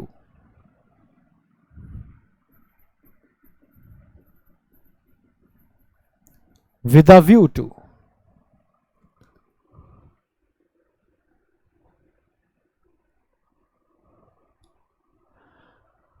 ठीक है, या फिर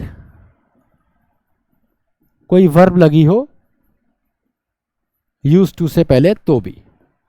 ठीक है, इन पे एग्जाम्पल दूंगा, समझ आ जाएगा, इसका मीनिंग बताया हूं। गिवन टू, टेकन टू का मतलब आपको पता है। प्रोन टू का मतलब होता है संभावित होना। ठीक है, किसी चीज से संभावित हो, सॉरी क्या बोलते हैं इसे, हाँ संभावित ही समझ सकते हो। जैसे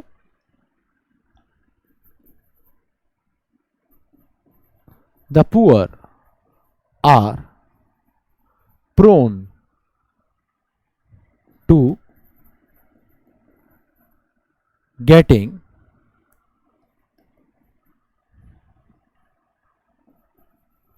cheated।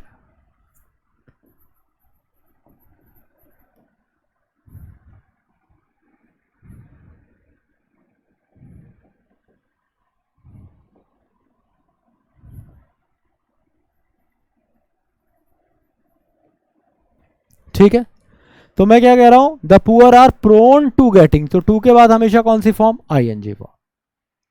क्या कह रहा है, the poor are prone to getting cheated. Poor कैसे हैं, संभावित है कि उन्हें चीट किया जा सकता है। ठीक है, तो टू के बाद आईएनजी फॉर्म ही आएगी, गेट नहीं आएगा, यहां पे गेटिंग ही आएगा। ठीक है, अच्छा, accustom to, habituated to, addicted to, इन तीनों का मतलब एक जैसा होता है, मतलब किसी चीज का आदी हो जाना, किसी चीज को अपनी प्रथा बना लेना। अकस्टम मतलब प्रथा बना लेना, एडिक्टेड आदी हो जाना। ठीक है, जैसे मैंने लिखा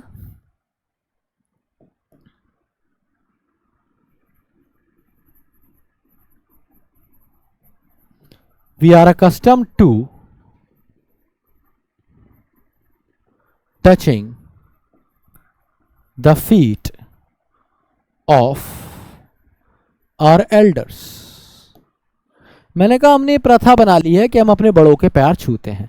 अकस्टम टू के बाद टचिंग, टच नहीं हो सकता है, टचिंग ही होगा। ठीक है, ऐसे ही ये जितने हैं, object to, oppose to, averse to, इन तीनों का मतलब एक ही होता है। ये मूवी में सुना होगा ना, आई ऑब्जेक्ट माई लॉर्ड, किसी चीज के खिलाफ जाना, तो दैट इज अपोज टू या एवर्स। एवर्स मतलब नापसंद करना। जैसे आपने कहा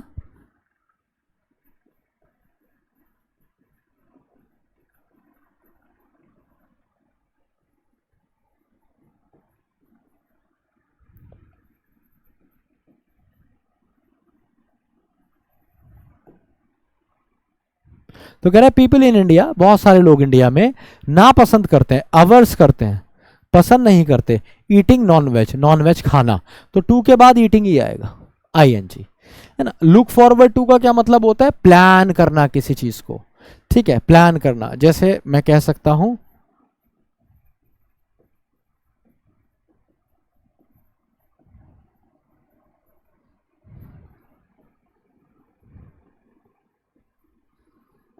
आई am looking forward to meeting you. ठीक है, मैं प्लान कर रहा हूं किस चीज का, तुमसे मिलने का। I am looking forward to meeting you, ये मीटिंग ही होगा, मीट नहीं होगा, ये बात याद रखिए। ठीक है, विद अ व्यू टू का मतलब क्या होता है, इस नजरिए के साथ। All of you have come here with a view to learning English.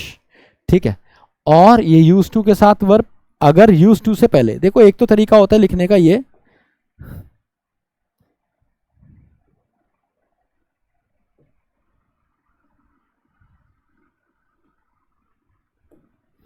मान लो मैंने लिखा एक तो I use to smoke, she use to gamble. ये क्या है बच्चा, ये पास्ट हैबिट्स हैं। क्या मतलब हुआ, मैं सिगरेट पिया करता था, and she use to gamble, वो जुआ खेला करती थी, पास्ट की हैबिट है। लेकिन जैसे आप इसके अंदर यूज टू से पहले कोई वर्ब लगा देंगे, जैसे आई एम यूज टू, अब इसका क्या मतलब हो जाएगा, अब आपको कहना पड़ेगा स्मोकिंग, अब आई एन जी आ जाएगी। तो यूज टू के बाद अगर वर्ब लगेगी, मतलब यूज टू से पहले अगर वर्ब लगेगी, तो आगे आई एन जी आ जाएगी। कह रहा है I am use to smoking, मैं सिगरेट पीने का आदी हो गया हूं। ऐसे ही she got use to gambling, वो जुआ खेलने की आदी हो गई है, शी गॉट हो गई थी, she got use to gambling.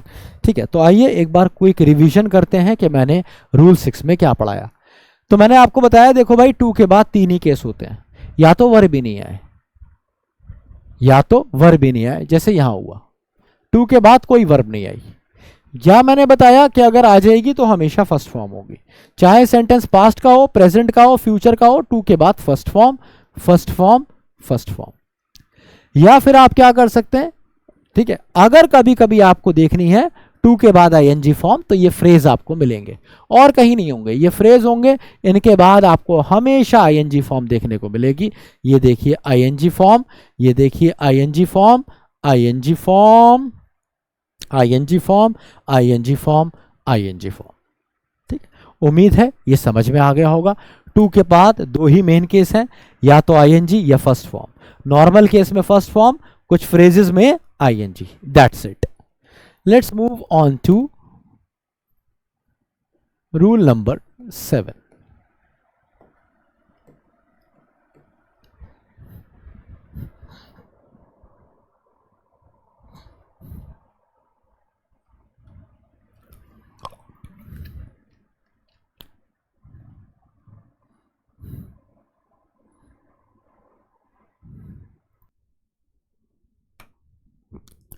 हाँ भाई, रूल 7 क्या कहता है, इसको और जान लो। गेट, गेट्स, गॉट, गेटिंग, ये कौन है? अभी तक आपने ऑक्सिलरी वर्ब्स पढ़ी थी ना, तो चलो पहले ऑक्सिलरी वर्ब्स खत्म करते हैं, फिर इसको जानते हैं। आखिरी ऑक्सिलरी वर्ब पढ़ लेते हैं, जिसका नाम है बी। ठीक है, बहुत मजेदार, बड़ी जबरदस्त वर्ब है, और ये सबसे इंटरेस्टिंग रूल है। यूजुअली मैं लास्ट में पढ़ाता हूँ, बट अब मैं पहले पढ़ा रहा हूँ, जरा ध्यान से देख लो। ठीक है, ये एक मात्र ऐसी वर्ब है अंग्रेजी भाषा में जिसकी 8 पॉसिबिलिटीज होती हैं। जब मैं लिखता हूं be, is, am, are, was, were, been और बीइंग, हर वर्ब की कितनी होती हैं? 5। आपने देखा ना भाई, अगर मैं लिखूंगा ईट, ईट्स, एट, ईटिन या ईटिंग, तो कितनी पॉसिबिलिटी है? 5। ये फर्स्ट फॉर्म, ये सिंगुलर, सेकंड, थर्ड, आईएनजी, है ना? 5 पॉसिबिलिटीज होती हैं हर वर्ब की। ये एक मात्र ऐसी वर्ब है जिसकी 8 पॉसिबिलिटीज होती हैं। तो सवाल ये आ गया कि सर पहले तो ये बताओ ये 8 कैसे हो गई? तो देखिए कितना आसान है। देखो भाई, ये कौन सी फॉर्म है? इसकी कितनी आईएनजी फॉर्म है? 1। इसकी भी 1 है, यहां तक सेम है। कंपेयर कर लोगे चीजें आसान हो जाएंगी। इसकी आईएनजी 1, इसकी भी आईएनजी 1, इसकी थर्ड फॉर्म 1, इसकी भी थर्ड फॉर्म 1। ठीक है, इसकी एक सेकंड फॉर्म, इसकी भी एक सेकंड फॉर्म। ठीक है, इसकी एक सेकंड फॉर्म, इसकी 2 सेकंड फॉर्म, यहां पे एक बढ़ गई। एक थर्ड फॉर्म थी, एक आईएनजी थी, एक थर्ड फॉर्म थी, एक आईएनजी थी। इसकी एक सेकंड फॉर्म है, इसकी 2 सेकंड फॉर्म है। ये जो वॉज यूज होता है, ये यूज होता है सिंगुलर सब्जेक्ट के साथ, वर यूज होता है प्लूरल सब्जेक्ट के साथ। इसी तरीके से इसकी 2 सेकंड फॉर्म है, एक सिंगुलर और एक प्लूरल। इसकी ये चारों की चारों कौन सी फॉर्म है? फर्स्ट फॉर्म है। ये यूज होगी मॉडल्स के साथ, ये सिंगुलर सब्जेक्ट के साथ, ये आई के साथ, और ये प्लूरल सब्जेक्ट के साथ। तो याद रखिए मैंने आपको क्या बताया? मैंने आपको बताया ये एक मात्र ऐसी वर्ब है जिसकी 1 से 5 से ज्यादा फॉर्म होती हैं। कैसे होती हैं ये भी मैंने आपको बता दिया। अब सवाल यह है करती क्या है? तो भाई देखो, कभी तो ये काम करती है मेन वर्ब की तरह, जैसे हर ऑक्सिलरी वर्ब करती है। जैसे हैव कर रहा था, जैसे डू कर रहा था, कभी काम करेगी मेन वर्ब की तरह, और कभी काम करेगी हेल्पिंग वर्ब की तरह। जब भी कोई वर्ब मेन वर्ब की तरह काम करती है, क्या बताती है? अपना एक्चुअल या फिर लिटरल मीनिंग। हेल्पिंग वर्ब की तरह काम करती है तो हमेशा अपने साथ एक मेन वर्ब लेती है। यहां तक तो आप कहानी जानते हैं। तो अगर बी मेन वर्ब की तरह काम कर रही है तो इसका मतलब क्या होगा? बी का मतलब क्या होता है भाई? बी का मतलब होता है होना। ये बताती है स्टेट ऑफ बीइंग ना, अवस्था बताती है, अवस्था, होना, एग्जिस्टेंस बताती है। देखिए मैं लिख के दिखाता हूं आपको कुछ सेंटेंसेस, एक ही सेंटेंसेस सब लिख के दिखाता हूं। जैसे मान लीजिए आपने कहा I will be a champion. ठीक है, आई पास्ट में ले जाओ, वॉज अ चैंपियन। प्रेजेंट में ले जाओ, शी इज या I am a champion. She is a champion. He has been a champion.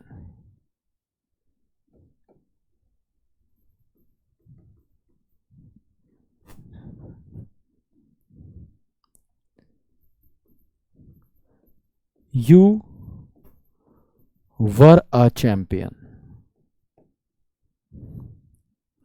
ठीक है, तो तुम देखोगे इन सारे सेंटेंसेस में होना ही तो बता रहे हैं। कहते हैं ना बी गुड, अच्छे रहो, अच्छे हो। ठीक है, तो यहां पे बी का मतलब होना होता है। I will be a champion, मैं एक चैंपियन होऊंगा, बनूंगा नहीं, होऊंगा। होना बताता है, अवस्था बताता है, स्टेट ऑफ बीइंग बताता है। इसी को पास में ले जाओगे तो वॉज से बन जाएगा, इसी को प्रेजेंट में ले आओगे एम से बन जाएगा, सब्जेक्ट चेंज कर दोगे इससे बन जाएगा। अब बीन समझ लो, तो बीन में हम तब ये कहते हैं जब कोई एक ऐसा काम है जो पहले से हो रहा है और अभी भी चल रहा है, तो हम बीन का इस्तेमाल कर लेते हैं। ठीक है, इसको आप गहराई से टेंसेस की क्लास में जानेंगे तो थोड़ा सब्र रखिए। तो जैसे मैंने कहा he has been a champion, ये चैंपियन रहा है। तुमने देखा, मान लो कि तुम्हारा फ्रेंड है, क्रिकेट खेलता है बहुत अच्छा, काफी टाइम से नहीं खेल रहा था उसने, आज ऐसा हुआ उसे खेलने को मिल गया, आज 7-8 महीने बाद उसने बैट पकड़ा और तभी भी उसने सारे बॉलर्स की सुताई लगा दी। तुमने पूछा यार ये इतना बढ़िया, किसी ने पूछा कैसे खेला, तुमने कहा he has been a champion, champion रहा है लड़का, ये अपनी टीम के लिए खेलता था, अपने स्कूल के लिए खेलता था, अपनी एकेडमी के लिए खेलता था। He has been a champion, champion रहा है, लंबे टाइम से कर रहा है। ठीक है, या she has been an officer, एक ऑफिसर रही है। तुमने देखा किसी लड़की को बड़ी डिसिप्लिन, अंदाज चलने का अलग, बात करने का अलग, सब कुछ। तुमने पूछा भाई कौन है, बड़ी इंप्रेसिव है, तुम्हारे फ्रेंड ने बनाया, she has been an officer, officer रही है ये, पटक देगी, बोल मत लियो इससे ज्यादा। तो शी हैज बीन का क्या मतलब है, रही है। अब आ जाता है बीइंग, तो बीइंग का मतलब होता है होने के नाते या होते हुए। बीइंग ह्यूमन करके सलमान खान की एक ब्रांड भी है ना, जिसके लिए वो कहता है उसका सारा पैसा चैरिटी में जाता है या जो भी है। तो बीइंग ह्यूमन, इंसान होने के नाते या इंसान होते हुए। ठीक है, बीइंग वो वाला सेंस देता है। तो जब आपने कहा being a doctor, you should be on time, doctor होने के नाते तुम्हें समय पर आना चाहिए। तो बीइंग अ डॉक्टर, डॉक्टर होने के नाते या डॉक्टर होते हुए, है ना, ये वाला सेंस देता है। या फिर बीइंग एन ऑफिसर, ऑफिसर होने के नाते I have to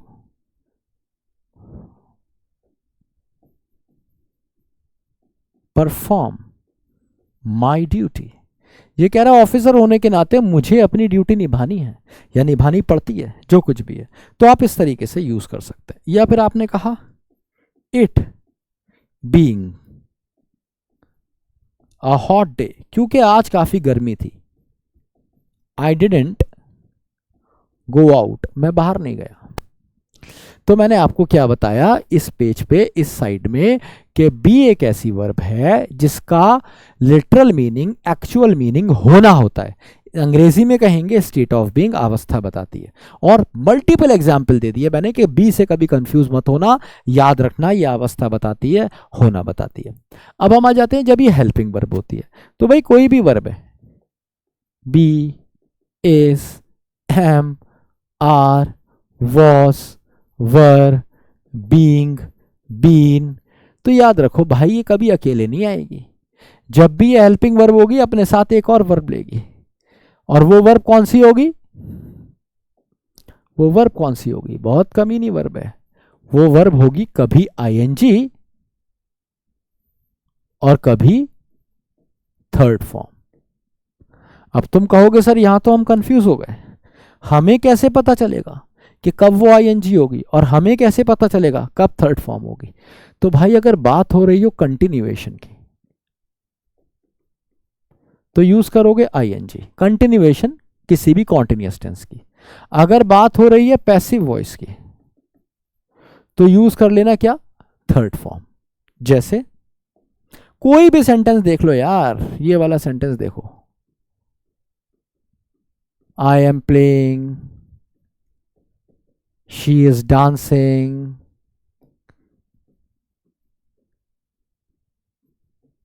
they have been working, you are running। तो कोई भी कॉन्टिन्यूअस टेंस देखोगे तो तुम्हें ये देखने को मिलेगा form of be ING, form of be ING, form of be ING, form of be ING, सारे के सारे कंटिन्यूएशन बता रहे होंगे। अब अगर आप बात करते हैं पैसिव वॉइस की तो याद रखो ये पैसिव की पहचान है, क्या, पैसिव की पहचान है, फॉर्म ऑफ बी और साथ में third form. Form of B के साथ जब थर्ड फॉर्म लगाते हो तो पैसिव वॉइस बन जाता है। अगर ये नहीं होगा तो पैसिव भी नहीं बन सकता। और पैसिव का मतलब क्या होता है? पैसिव का मतलब होता है जब सब्जेक्ट अपना काम खुद ना कर कर, जब सब्जेक्ट काम नहीं करता, सब्जेक्ट पर काम किया जाता है। एक तो तुमने कहा सर मैंने मारा, तो भाई मेहनत लगी होगी, तुमने मारा। तुमने कहा सर मैं पिटा, तो तुम्हारी कोई मेहनत लगी, तुम तो पिटे, तुमने कुछ नहीं किया। तुमने कहा सर मैं प्रमोट कर दिया गया हूं, तुम प्रमोट कर दिए गए हो किसी दूसरे के द्वारा, तो ये पैसिव हो जाएगा। ठीक है, तुमने प्रमोट किया तो ये एक्टिव हो जाएगा। तो अभी मैं तुम्हें एक्टिव और पैसिव को सिर्फ पहचानना सिखाता हूं, सिर्फ पहचानना, याद रखना, सिर्फ पहचानना। एक्टिव को पैसिव में कन्वर्ट करना नहीं, पहचानना। जैसे she helped,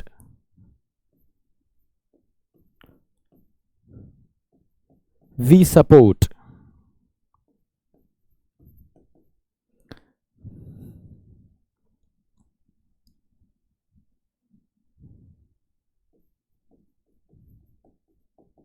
she is receiving,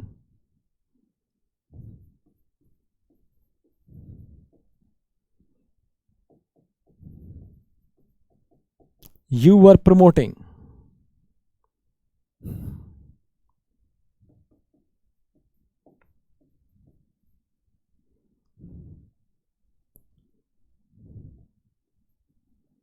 they have sent।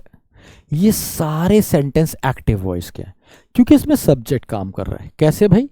देखिए, जब मैंने कहा शी हेल्प्ड तो शी ने मदद की है, वी सपोर्ट वी ने सपोर्ट किया है, शी इज रिसीविंग वो रिसीव कर रही है, यू आर प्रमोटिंग तुम प्रमोट कर रहे हो, एंड दे हैव सेंट उन्होंने भेज दिया है। पर जैसे आप पैसिव वॉइस बेस्ड सेंटेंसेस को बनाएंगे, मैं ये नहीं कह रहा इनका पैसिव बनाएंगे, अगर ये पैसिव होते तो कैसे दिखते? ये कुछ ऐसे दिखते, शी वॉज हेल्प्ड। आप चाहे तो बाय करके लिख सकते हो, किसके द्वारा? तो शी वॉज हेल्प, उसकी मदद की गई थी, शी हेल्प्ड उसने मदद की थी। ऐसे ही वी सपोर्ट, और अगर मैं कह दूं वी आर सपोर्टेड, तो इसका मतलब है हमें सपोर्ट किया गया था। यहां पे हम सपोर्ट करते हैं, यहां हमें सपोर्ट करते हैं। वी आर सपोर्टेड, हमें सपोर्ट किया जाता है, और वी सपोर्ट हम सपोर्ट करते हैं। ऐसे ही शी इज रिसीविंग, अब देखो इसमें फॉर्म ऑफ बी है लेकिन आईएनजी है, थर्ड फॉर्म नहीं है, तो ये एक्टिव है, पैसिव नहीं है। तो हम क्या कहेंगे अगर इसे? शी इज बीइंग रिसीव्ड, उसे रिसीव किया जा रहा है। ऐसे यू आर प्रमोटिंग, तुम प्रमोट कर रहे थे, तो अगर ये सेंटेंस पैसिव के जैसा होता तो यू वर बीइंग प्रमोटेड, तुम्हें प्रमोट किया जा रहा था। मीनिंग को समझने की कोशिश कीजिए, जब फॉर्म ऑफ बी और थर्ड फॉर्म आ जाता है मीनिंग बदल जाता है। अगला देखिए, दे हैव सेंट उन्होंने भेजा है, दे हैव बीन सेंट उनको भेजा गया, ये सारे के सारे पैसिव है। ठीक है, तो दे हैव सेंट उन्होंने भेजा है, दे हैव बीन सेंट उन्हें भेजा गया है। ठीक है, तो याद रखिए इसमें हमेशा form of be third form, form of be third form, form of be third form, form of be third form, form of be third form देखने को मिलेगा, तभी ये पैसिव बनेगा। इन दोनों में डिफरेंस क्या है? मीनिंग से भी बताया, हिंदी में भी बताया है कि शी हेल्प्ड वो मदद करती है, शी वॉज हेल्प्ड उसकी मदद की गई थी। सिंपल। आइए एक बार क्विक रिवीजन करते हैं। मैंने आपको बताया बी एक ऐसी वर्ब है जिसकी एक से ज्यादा पॉसिबिलिटीज होती हैं। आप कंफ्यूज ना हो इसलिए मैंने आपको इनसे कंपैरिजन करके भी दिखाया कि कैसे। फिर मैंने आपको बताया कि बी जब एक्चुअल मीनिंग देगी, लिटरल मीनिंग देगी, मेन वर्ब होगी, तो इसका मतलब होना होगा, स्टेट ऑफ बीइंग, अवस्था बताएगी। कई सारे एग्जाम्पल दिए मैंने जहां बी अपना मीनिंग क्लियर कर रहा है। फिर उसके बाद मैंने आपको बताया ये हेल्पिंग वर्ब भी होती है, अकेले नहीं आती, अपने साथ मेन वर्ब लेती है। वो मेन वर्ब कभी आईएनजी कभी थर्ड फॉर्म। आईएनजी का बड़ा आसान है, जब सेंटेंस कोई भी कॉन्टिन्यूएशन वाला सेंटेंस बनाओगे तो आईएनजी के साथ तुम्हें देखने को मिलेगी फॉर्म ऑफ बी, जैसे यहां देखने को मिली form of be ING, form of be ING, form of be ING, form of be ING. फिर मैंने बताया अगर कोई भी वर्ब थर्ड फॉर्म होती है, अगर कोई भी कभी भी अगर बी के साथ थर्ड फॉर्म लगती है तो सेंटेंस पैसिव वॉइस में बन जाता है। एक्टिव के भी बना के दिखाए जिसमें तुम्हें बी की फॉर्म के साथ थर्ड फॉर्म नहीं दिख रही, बी की फॉर्म के साथ थर्ड फॉर्म तुम्हें कहां दिख रही है? यहां दिख रही है बस। बी की फॉर्म के साथ थर्ड फॉर्म कहाँ दिख रही है, यहां दिख रही है, और इसीलिए ये सारे पैसिव है। इसमें सब्जेक्ट काम नहीं कर रहा, सब्जेक्ट पर काम किया जा रहा है, यहां पे सब्जेक्ट काम कर रहा है। So let's move on to the last rule of the day, rule 8। ठीक है, चलो भाई, फाइनली आपकी क्लास खत्म हो जाएगी जल्दी से।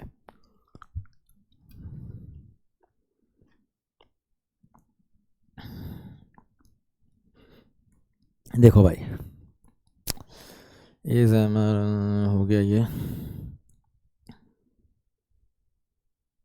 इसको गेट रह गया, गेट, गॉट, गेट्स, गेटिंग। वैसे तो आप इनका मतलब जानते हैं, कब, जब ये मेन वर्ब की तरह काम करते हैं। तो ऑब्वियस सी बात है, अपना एक्चुअल मीनिंग देंगे, है ना। इसका मतलब क्या होता है, गेट का मतलब आप सब जानते हैं, मल्टीपल मीनिंग होते हैं इसके, हैव जैसे मतलब होते हैं इसके। तो कभी इसका मतलब होता है पाना, मतलब ऑब्टेन, हैव जैसे मतलब है सारे, रिसीव, हैव जैसे मतलब है इसके सारे, हैव भी उनमें से एक मतलब है इसका, रिसीव, हैव, ऑब्टेन, अंडरस्टैंड, और बहुत सारे। एग्जाम्पल से समझते हैं फटाफट। जैसे मैंने कहा, आई गॉट एन आइडिया, या फिर शी गेट्स मी रॉन्ग, या फिर they got a lot of money, या फिर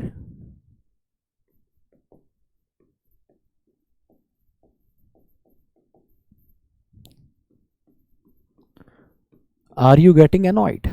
तो मल्टीपल मीनिंग हो सकते हैं इन चार सेंटेंस से। समझिए, आई गॉट एन आइडिया का क्या मतलब है, आई हैड एन आइडिया, मेरे पास एक आइडिया था, है ना, had an idea. She gets me wrong का मतलब क्या है, शी अंडरस्टैंड्स मी रॉन्ग या कंसीडर्स मी रॉन्ग। अंडरस्टैंड जैसा मीनिंग देता है। They got a lot of money मतलब they possessed a lot of money. And are you getting annoyed, तो are you getting, are you becoming. ठीक है, तो आपने क्या जाना कि गेट एक ऐसी वर्ब है जिसके एक से ज्यादा मीनिंग हो सकते हैं। सेंटेंस को देख के आप समझ जाएंगे कि उसका मतलब क्या है जब ये मेन वर्ब होगी। अब भाई, ये मेन के साथ साथ कॉजेटिव भी होती है। हाँ जी, कॉजेटिव वर्ब। कॉजेटिव वर्ब में क्या होता है, subject gets its work done by someone else. यहां पे सब्जेक्ट अपना काम खुद ना कर कर किसी और से कराता है। समझे, आओ दिखाता हूं कैसे। देखो, जैसे आपने सुना होगा, can you get my phone recharge, क्या तुम मेरा फोन रिचार्ज करा सकते हो, देखना। तो देखो, तुमने देखा गेट के साथ थर्ड फॉर्म लग गई, खुद नहीं कर रही है, करवा रही है। ये नहीं कह रही कर दो, can you get my phone recharge, करवा सकते हो। ठीक है, तो गेट के साथ थर्ड फॉर्म आई। दो तरीके से होता है ये। अगर गेट के साथ तुम्हें देखने को मिल जाए कोई थिंग तो लगा देना थर्ड फॉर्म। अगर गेट के साथ देखने को मिल जाए कोई पर्सन तो लगा देना टू लगा के फर्स्ट फॉर्म। एकदम समझ में आ जाएगा। सेंटेंसेस को एग्जाम्पल से समझो। जैसे एक तो बात होती है, आई रिपेयर्ड माई कार, देखते रहना, या फिर शी सोल्ड हर हाउस। ठीक है, या फिर दे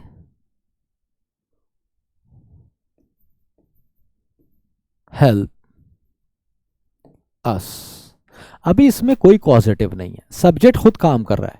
सब्जेक्ट खुद काम, सब्जेक्ट खुद काम, सब्जेक्ट खुद काम, कॉजेटिव पैसिव जैसा होता है, खुद काम नहीं करता, करवाता है। तो अगर ये मैंने खुद नहीं किया होता तो मैं क्या कहता, मैं कहता I got my car repaired bye mechanic भी लिख सकता हूं, कोई दिक्कत नहीं है। शी सोल्ड हर हाउस, खुद बेचा। अगर बिकवाती तो हम क्या कहते, शी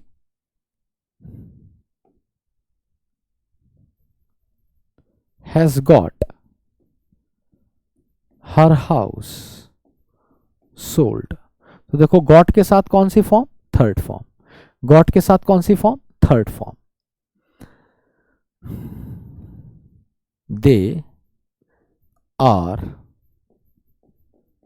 गेटिंग हेल्प्ड, उनकी मदद की जा रही है। तो गेट के साथ कौन सी, थर्ड फॉर्म। तो जब भी आप पर्सन की बात करेंगे, किसी थिंग की बात करेंगे, देखिए यहां आपने थिंग की बात करी हमेशा, कार की बात करी, हाउस की बात करी, किसी चीज की मदद की जा रही है उसकी बात करी, तो आपने गेट के साथ थर्ड फॉर्म लगाया। अगर ये पर्सन होता, जैसे she got her father to support her,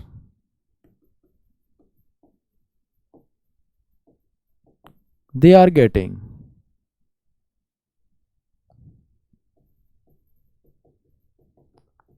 a minister to pass their project.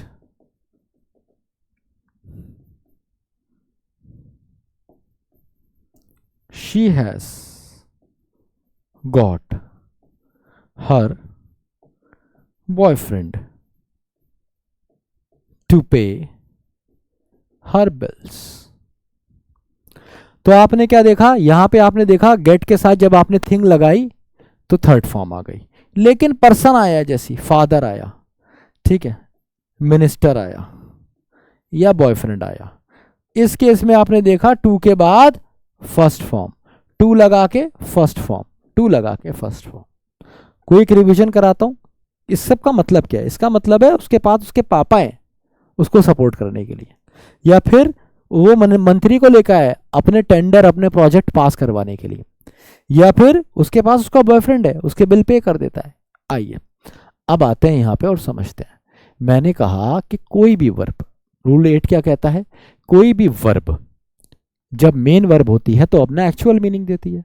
तो गेट ने भी वही करा, गेट के मल्टीपल मीनिंग होते हैं, ये रहे मल्टीपल मीनिंग। जब भी ये कॉजेटिव होगी, कॉजेटिव का मतलब है अपना काम खुद ना करके किसी और से कराना, जैसे यहां करा रहे हो, यहां करा रहे हो, यहां करा रहे हो, यहां करा रहे हो, यहां करा रहे हो, यहां करा रहे हो, इसलिए इसे पॉजिटिव वर्ब कहा। इसका काम क्या है, सब्जेक्ट अपना काम खुद ना कर कर किसी और से कराता है। इसके एग्जाम्पल दे रखे हैं मल्टीपल, मैंने यहाँ पे बताया थिंग आएगी तो थर्ड फॉर्म आएगा, नहीं तो टू लगा के फर्स्ट फॉर्म आएगा।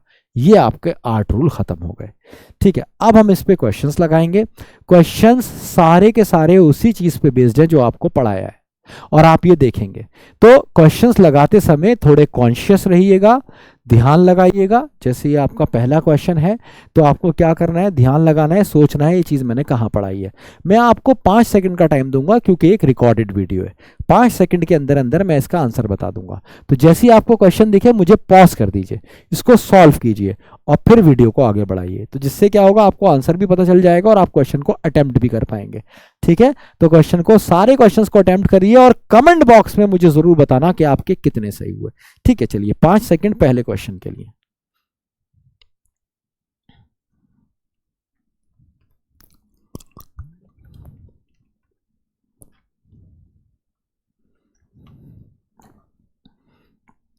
हाइपोथेटिकल है, अगर टीचर होता, हाइपोथेटिकल है तो क्या हो जाएगा, were, if I were a teacher. Answer is D. Hypothetical है, रूल 1 में पढ़ाया था। अगला देखिए, 5 सेकंड के आंसर में आंसर दे दूंगा, आपको 5 सेकंड में सॉल्व करना है क्वेश्चन। क्वेश्चन देखते ही मुझे पॉज कर दीजिएगा, क्वेश्चन देखते ही। तो डिड यू अटेंडेड कुछ नहीं होता, डिड डू डस के साथ हमेशा फर्स्ट फॉर्म आती है attend, B is the correct answer, did you attend. Next question, did do does के साथ हमेशा फर्स्ट फॉर्म आती है, वही रूल यहां पे भी अप्लाई हो रहा है, रूल नंबर 2। तो डू दे के बाद हमेशा first form, organise, D is the correct answer, D.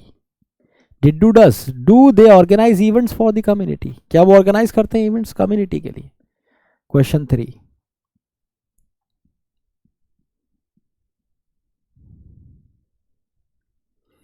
Did do does के साथ हमेशा फर्स्ट फॉर्म आती है, तो डज ही नो हो जाएगा। B is the correct answer. कौन सी वाली आती है? प्लूरल वाली आती है, कई बार बताया, तो एक एक क्वेश्चन आपको कराया हुआ है इसमें से।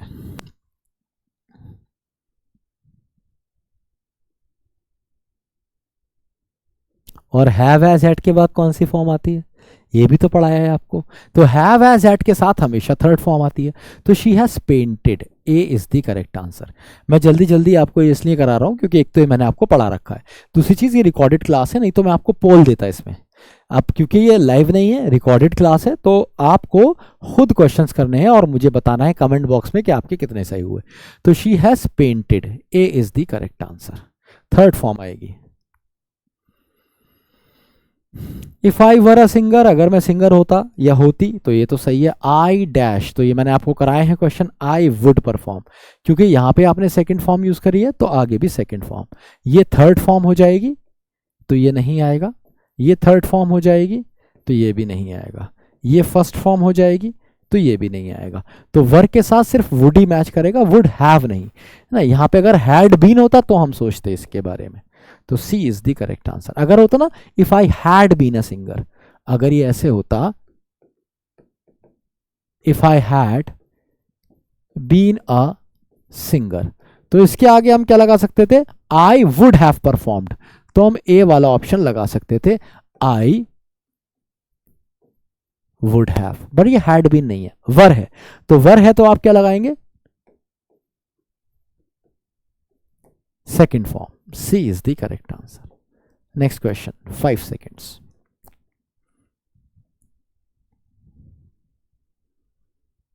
भाई मेरे यूज टू से पहले आपको देखने को मिल गई आई एम यूज टू, क्या यूज टू से पहले वर्ब देखने को मिल गई? Waking up, B is the correct answer. Used to से पहले अगर वर्ब देखने को मिल जाएगी तो आगे आई एन जी लगाएंगे। I am use to waking up, to वाले रूल में ये मैंने आपको पढ़ाया है।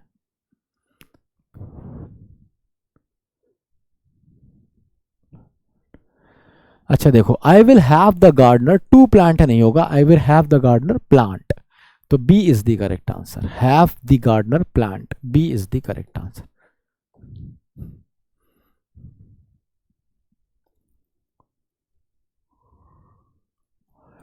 अब गेट के साथ कौन सी फॉर्म? थर्ड फॉर्म, क्योंकि क्या कह रहा है? कॉन्ट्रैक्ट की बात हो रही है। कौन सी form? Third form, signed, B is the correct answer.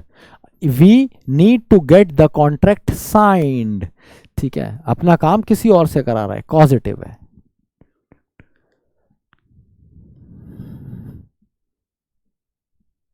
अब ये बताओ ऑब्जेक्ट टू के साथ हमेशा कौन सी फॉर्म? आईएनजी फॉर्म, तो they strongly object to, averse to, oppose to, पढ़ा है आपको टू वाले रूल में, तो आंसर हो जाएगा D, changing.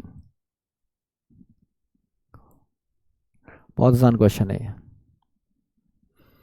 If I were her I would travel the world without hesitation, तो इफ आई वर हर नहीं होगा, इफ आई वर शी, अगर मैं उसकी जगह होता, if I were she I would travel the world without hesitation, तो ये शी हो जाएगा, if I were she.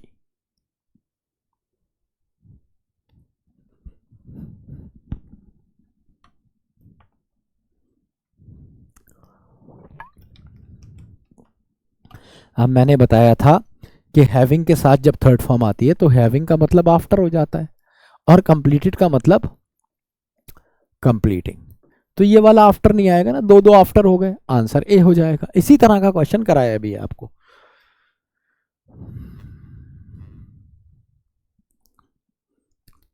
Model वाला जो रूल कराया था उसमें बताया था कि मॉडल के साथ, मेक के साथ, मेट, लेट, इन सब के साथ फर्स्ट फॉर्म आएगी, तो फर्स्ट लगा दो ना, राइट।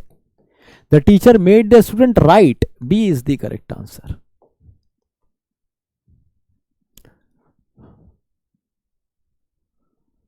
अब गेट वाला रूल याद करो, याद करो, गेट के साथ पर्सन आता है तो क्या करते हैं, जब गेट के साथ पर्सन आता है टू लगा के फर्स्ट फॉर्म बना लेते हैं। तो टू लगा के फर्स्ट फॉर्म, तो क्या कह रहा है, she got her friend to drop her to the hotel. भाई आप हमेशा कंफ्यूज होते हैं कि ड्रॉप कहाँ लगेगा, टू ड्रॉप कहाँ लगेगा, ड्रॉप और ड्रॉपिंग कहाँ लगेगा। यही आज मैंने आपको समझाने की कोशिश की है इन 8 यूनिवर्सल रूल में कि वर्ब्स की फॉर्म कहाँ कहाँ कैसे कैसे चिपकती हैं। So she got her friend to drop her to the airport.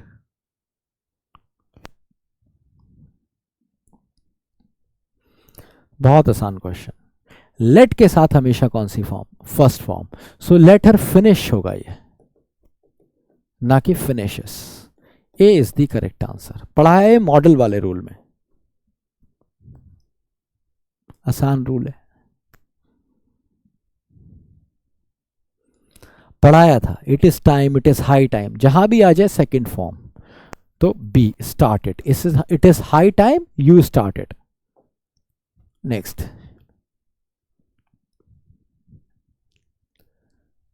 भाई टू के बाद हमेशा कौन सी फॉर्म, टू के बाद हमेशा आप यूज करते हैं फर्स्ट फॉर्म, तो it should be travel. B is the correct answer.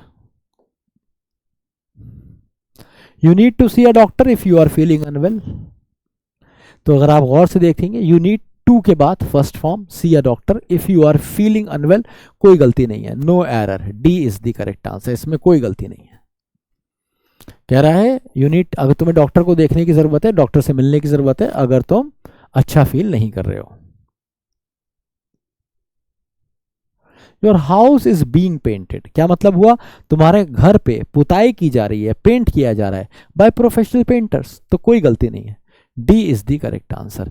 Being के साथ थर्ड फॉर्म, पैसिव है ये, वो खुद नहीं कर रहा है, करवा रहा है पेंटर से, ये भी पढ़ा है आपको।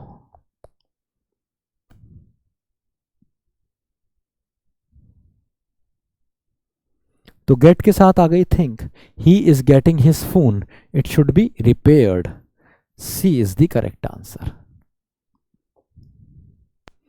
है ना, क्योंकि थिंग आ गई, थिंग के साथ थर्ड फॉर्म गेट वाले रूल में।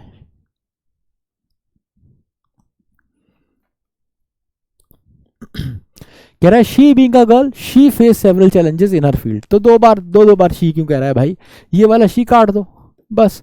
बीइंग अ गर्ल, एक लड़की होने के नाते, शी फेस सेवरल चैलेंजेस, बस बात खत्म। तो जब यहां पे शी आ रहा है तो यहां पे नहीं लगाओगे, है ना, ये दो जगह शी नहीं होगा, यहां बिल्कुल सही है, सेंटेंस बदल गया है।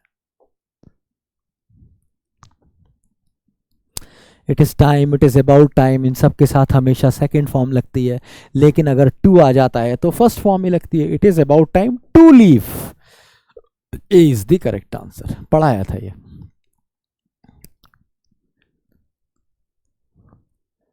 सेंटेंस का मीनिंग समझो, मीनिंग बेस्ड क्वेश्चन है। कह रहा है हर परफॉर्मेंस हैज प्रेस्ड, उसकी जो परफॉर्मेंस है उसने प्रेस किया है, भाई परफॉर्मेंस ने प्रेस नहीं किया है, परफॉर्मेंस को प्रेस्ड किया गया है, तो her performance has been praised, form of B और थर्ड फॉर्म, तभी तो पैसिव बनेगा, बिना फॉर्म ऑफ बी के पैसिव कैसे बनाओगे, हैज बीन प्रेस्ड, मीनिंग गलत दे रहा था। बीइंग अ हॉलीडे, छुट्टी होने के नाते, द ऑफिस वॉज क्लोज्ड, तो जब ऐसा होता है ना छुट्टी होने के नाते, रेनी डे होने के नाते, तो इट लगाओगे ना, क्योंकि इसका सब्जेक्ट ऑफिस नहीं है। जब इसका सब्जेक्ट शी था तो हमने यहाँ पे शी लगाया था, यहां से हटा दिया था, कोई दिक्कत नहीं थी तब, लेकिन अभी इसका सब्जेक्ट कहाँ है यार, इसका सब्जेक्ट लगाना पड़ेगा ना इट, क्योंकि इसका सब्जेक्ट ऑफिस नहीं है। इट बीइंग अ हॉलीडे, क्योंकि वो एक छुट्टी वाला दिन था तो ऑफिस क्लोज था पूरे दिन।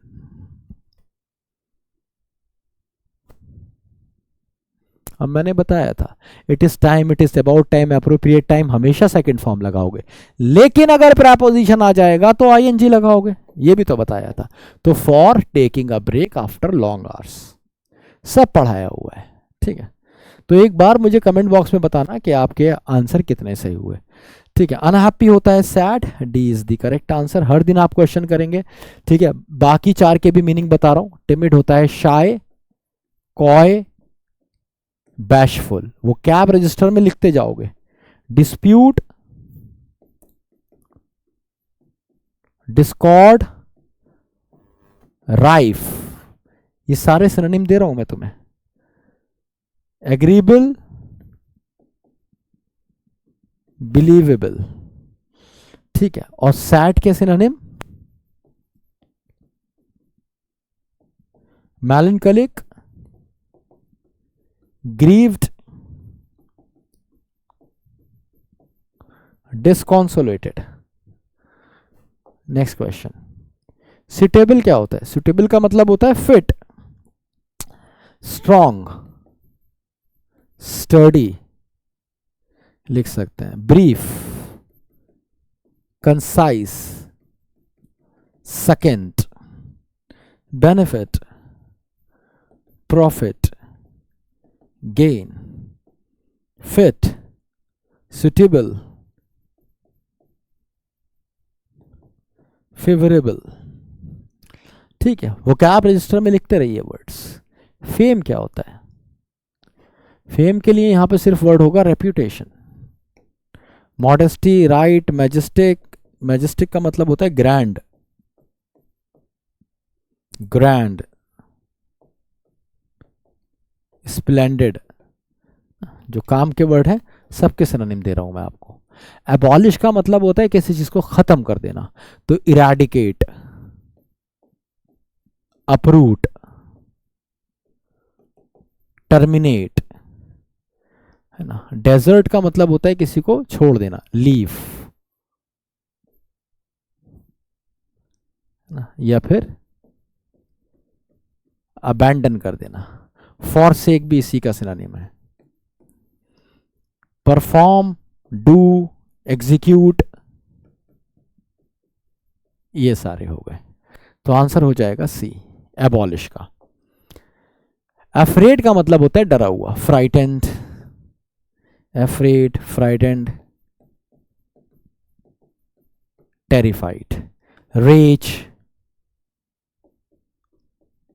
कॉलर, बायल, फ्यूरी, एंगर, ये सारे के सारे डर होते हैं, मतलब गुस्सा होता, गुस्सा। मीन, डेस्पिकेबल, विकेट, ये सारे के सारे कमीने होते हैं। एक्यूज, अराइन, ब्लेम, ये होता है किसी पे चार्ज लगाना, इल्जाम लगाना। ठीक है, तो वोकैबलरी भी हमने करी है। आज थोड़ा सा वोकैब मैंने जल्दी कराया, एक्चुअली मेरी क्लास है ऑलरेडी एक, और ये क्लास थोड़ी लंबी खिंच गई, जितना मैंने प्लान किया था उससे ज़्यादा खिंच गई, और इसके बारे में भी मुझे एकदम ही बताया गया सर ये क्लास लेनी है, तो थोड़ा सा मुझे फास्ट चलना पड़ा। नेक्स्ट क्लासेस में मैं थोड़ा सा और इसको और डिटेल में लेके जाऊँगा आपको। तो समरी में आपने क्या क्या सीखा आज मेरे साथ? आपने सीखे 8 यूनिवर्सल रूल्स, इस पे आपने प्रैक्टिस भी करी, और लगभग आपने वोकैबलरी भी सीखी। वोकैबलरी के भी अराउंड 20 वर्ड्स तो आपको मैंने एटलीस्ट दिए ही होंगे। तो ये वोकैब रजिस्टर तैयार करते रहिए, रीडिंग करते रहिए, ये इंपॉर्टेंट है। आपका होमवर्क क्या है कि इसकी डीपीपी लगा लीजिए। रीडिंग जो सबसे पहले मैंने आपको बताया, सबसे इंपॉर्टेंट बात है, इसको जरूर करना है। शुरू में ही बता रहा हूं, लास्ट में ही बता रहा हूं, और क्वेश्चंस की प्रैक्टिस करते रहिए। ठीक है, तो ये थी हमारी आज की क्लास। मुझे ज़रूर बताइएगा कि आपको क्लास कैसी लगी, कमेंट बॉक्स में भी बताइएगा। ठीक है, आपके कमेंट्स का मुझे इंतज़ार रहेगा, तो ज़रूर बताइएगा, और ये ज़रूर बताइए कि इन 25 क्वेश्चंस में से कितने क्वेश्चंस आपके सही हुए। मिलता हूँ आपसे अपनी अगली क्लास में। अपना ख्याल रखिए, पढ़ते रहिए, सीखते रहिए, और ज़िंदगी में उतारते रहिए। Love you all. जय हिंद, जय भारत।